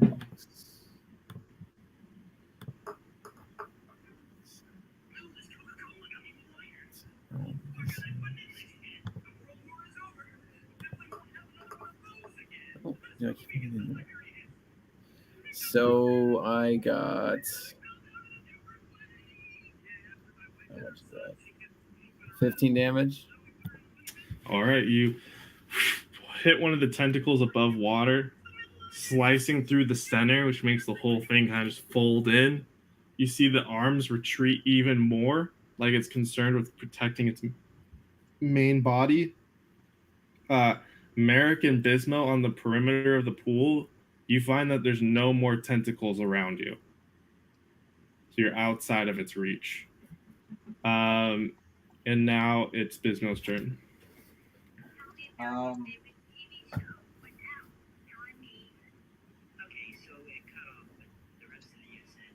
Who's like kind of closest to the square? Reichard.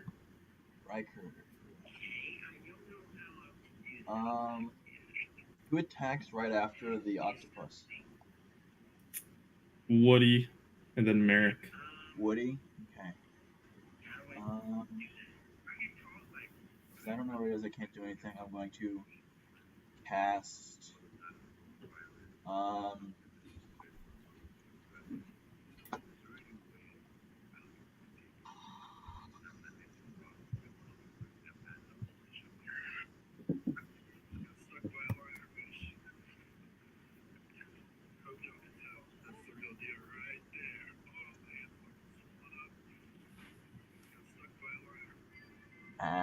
Never mind.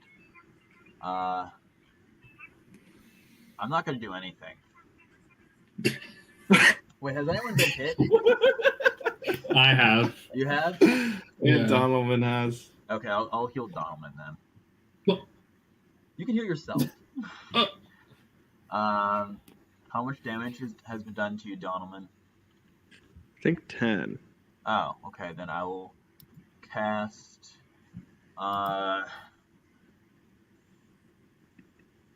It was 9. 9. 9. Yeah. I'll cast Healing Word on you. I also got hit for 5. You also got hit for 5? I got hit for Yeah. 13. Okay, you know what? Okay, forget me. I'm good. I got No. 23 HP. I'm good. No, just where's the spell? Merrick definitely has like 30 right now. I have 26. But I'm about to do something stupid.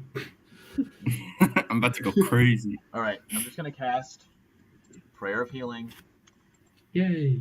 So everybody who's damaged, you each gain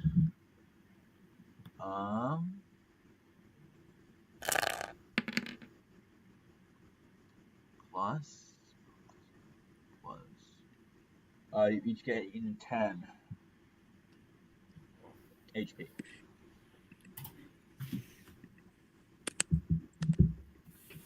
Okay, Donovan, you're up. All right. So I have to set Kendra down this turn. You have to set her down, but you still can attack. So you set her Okay. down, you're on the perimeter. Okay, so from the perimeter, and he's submerged underwater, right? Yeah, under this cloud of Then ink. I'll do frostbite then. Okay. Okay. Oh, I fail, even with disadvantage. So roll damage. Let me see what I'm rolling real quick. 1d6. All right.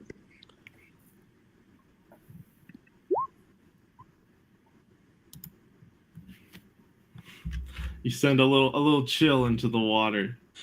It gets a little chilly in there.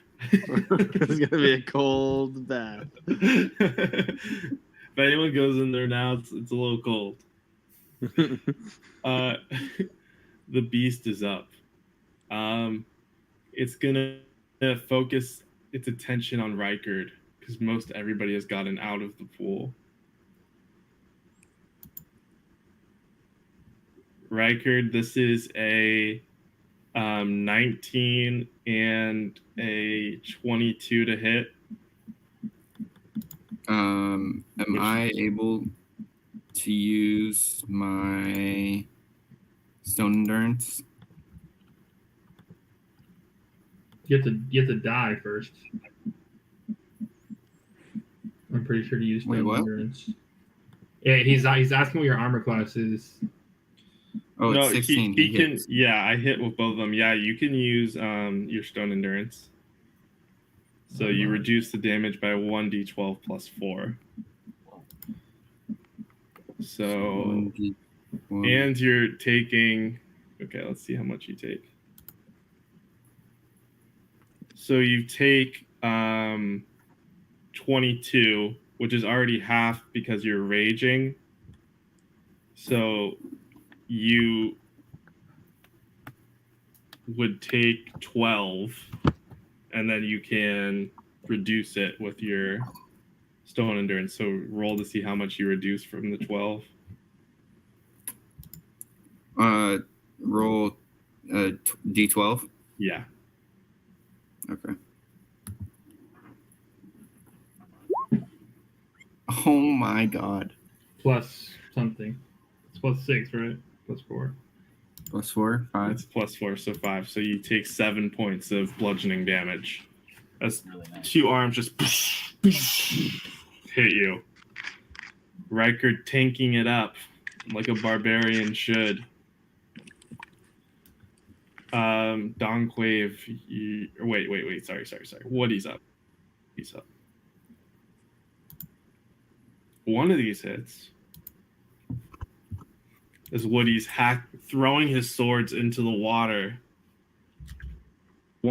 One of them finds home. And Merrick, you're up. All right, I want to go here.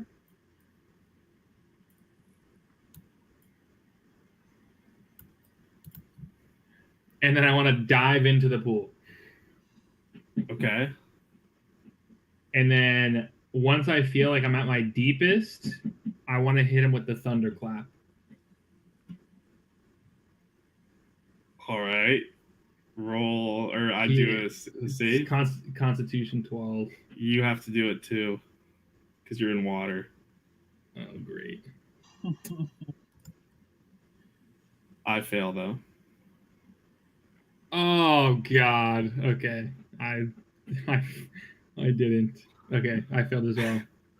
Okay, roll damage. 10 points of damage.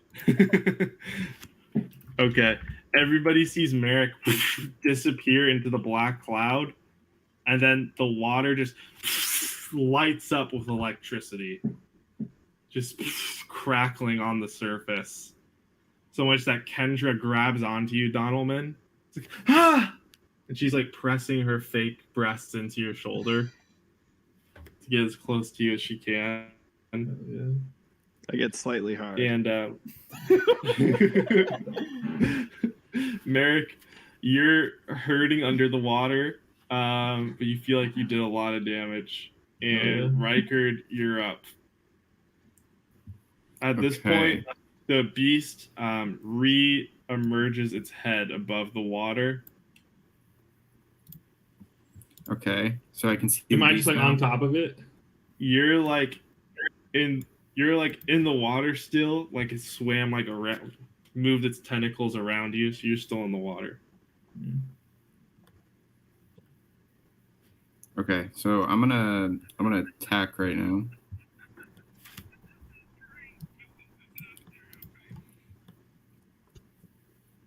I'm rolling. Hold up.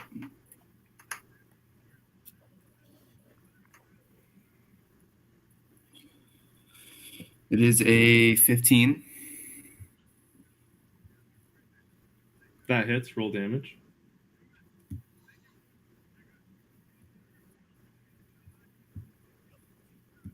Sorry, it's just moving super quick. That is a 10. How do you want to kill it? Plus 2, so 12. Ooh. Oh. How do you want to kill it, Rykard? Oh, I just want to slash right through the center of like wherever Merrick's first shot went through, where it's like exposed, and I just like want the flames to like engulf it from the sword. You raise your sword above your head, feeling the fire burn even brighter, and bring it down with as much force as you can muster. As it slices through the center of the octopus, the flame kind of engulfs forward and splits the beast in two, as both halves split open and sink into the water, like steam erupting up. And Kendra holds you, Donaldman. You saved me. You're right. I did. And I've got something else for you. I grab her like I'm about to kiss her. And I pull back and I raise my arm to her head. And I'd like to use my Oh, no. I'd like to use my firebolt. Does he get advantage on like surprise or something? Like Yeah, roll with advantage. Alright. Yes. I'd also like, before I do this, I want to tell her this. You were always a dog, Kendra. Now I'm gonna put you down.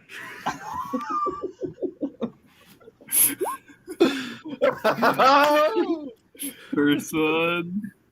Yeah, I mean, you don't have to roll again. It hits. This is roll damage, D10.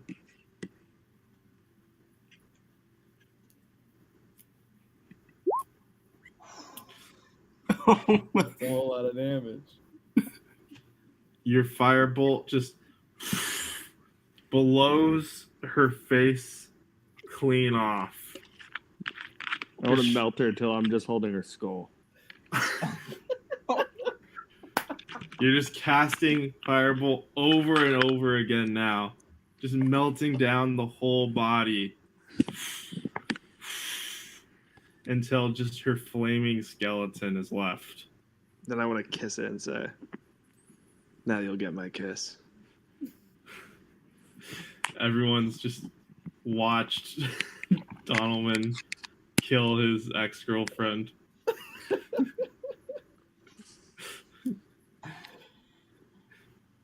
At this point, a portal opens up on the pool deck, and Ramon comes on. Says, "Any casualties this time?"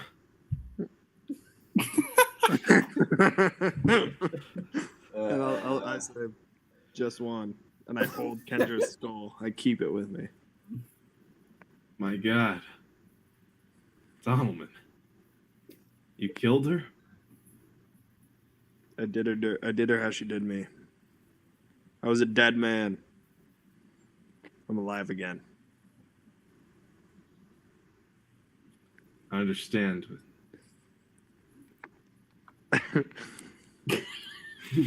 He's just staring at you. I can't help but feel it just killed an innocent woman. Yeah, I know. I'm like really torn right now about how I should respond to this. Well, You guys don't know what she did to me. I'm proud of you, Does it Donald. matter? Thanks, Quavius. well, I suppose you gentlemen probably want to rest. And he motions towards the portal. Says it's unwise for you all to linger here. Unless maybe you want to try a coffee or go to the beach. To stay at the Hard Rock Hotel. Sounds like a lovely place to stay the night. You want to stay here the night? How about it, gang? Should we? No. No. Probably not. There's probably some fine maidens. What do you mean? San Diego. I have a It maiden is back San in my Diego. chamber. Heard it's San Diego State's formal tonight. I'm not sure all of you want to explain this to the authorities of this realm, but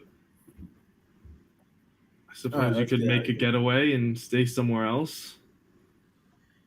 All right, perhaps, yes, it's best to come through the portal. Yeah. San Diego's not going anywhere, I suppose, now that you've saved the day. Like always. Through the portal we I'm go. just gonna go through the portal. As everybody... I just Yeah. want to say something to Donalman. Okay. Donalman, you're no king. If you're a king of anything, it's disappointment. And then I jump through the portal. I don't even think about it. I just look at Hard Rock Hotel and I say, "Goodbye, San Diego." As you go to walk through, Ramon grabs your arm, Donalman. He looks at you and says, "I know why you did it, believe me. I know more than anyone, but I'm starting not to recognize you, my friend." You said you saw me in my eyes again. You said you saw my eyes come back. Maybe they're just the eyes of a different man. A king. He lets go and steps slowly back through the portal, leaving you as the last one to exit the Hard Rock. And that's where we'll end for the night. Ooh. Wow. Good game, guys.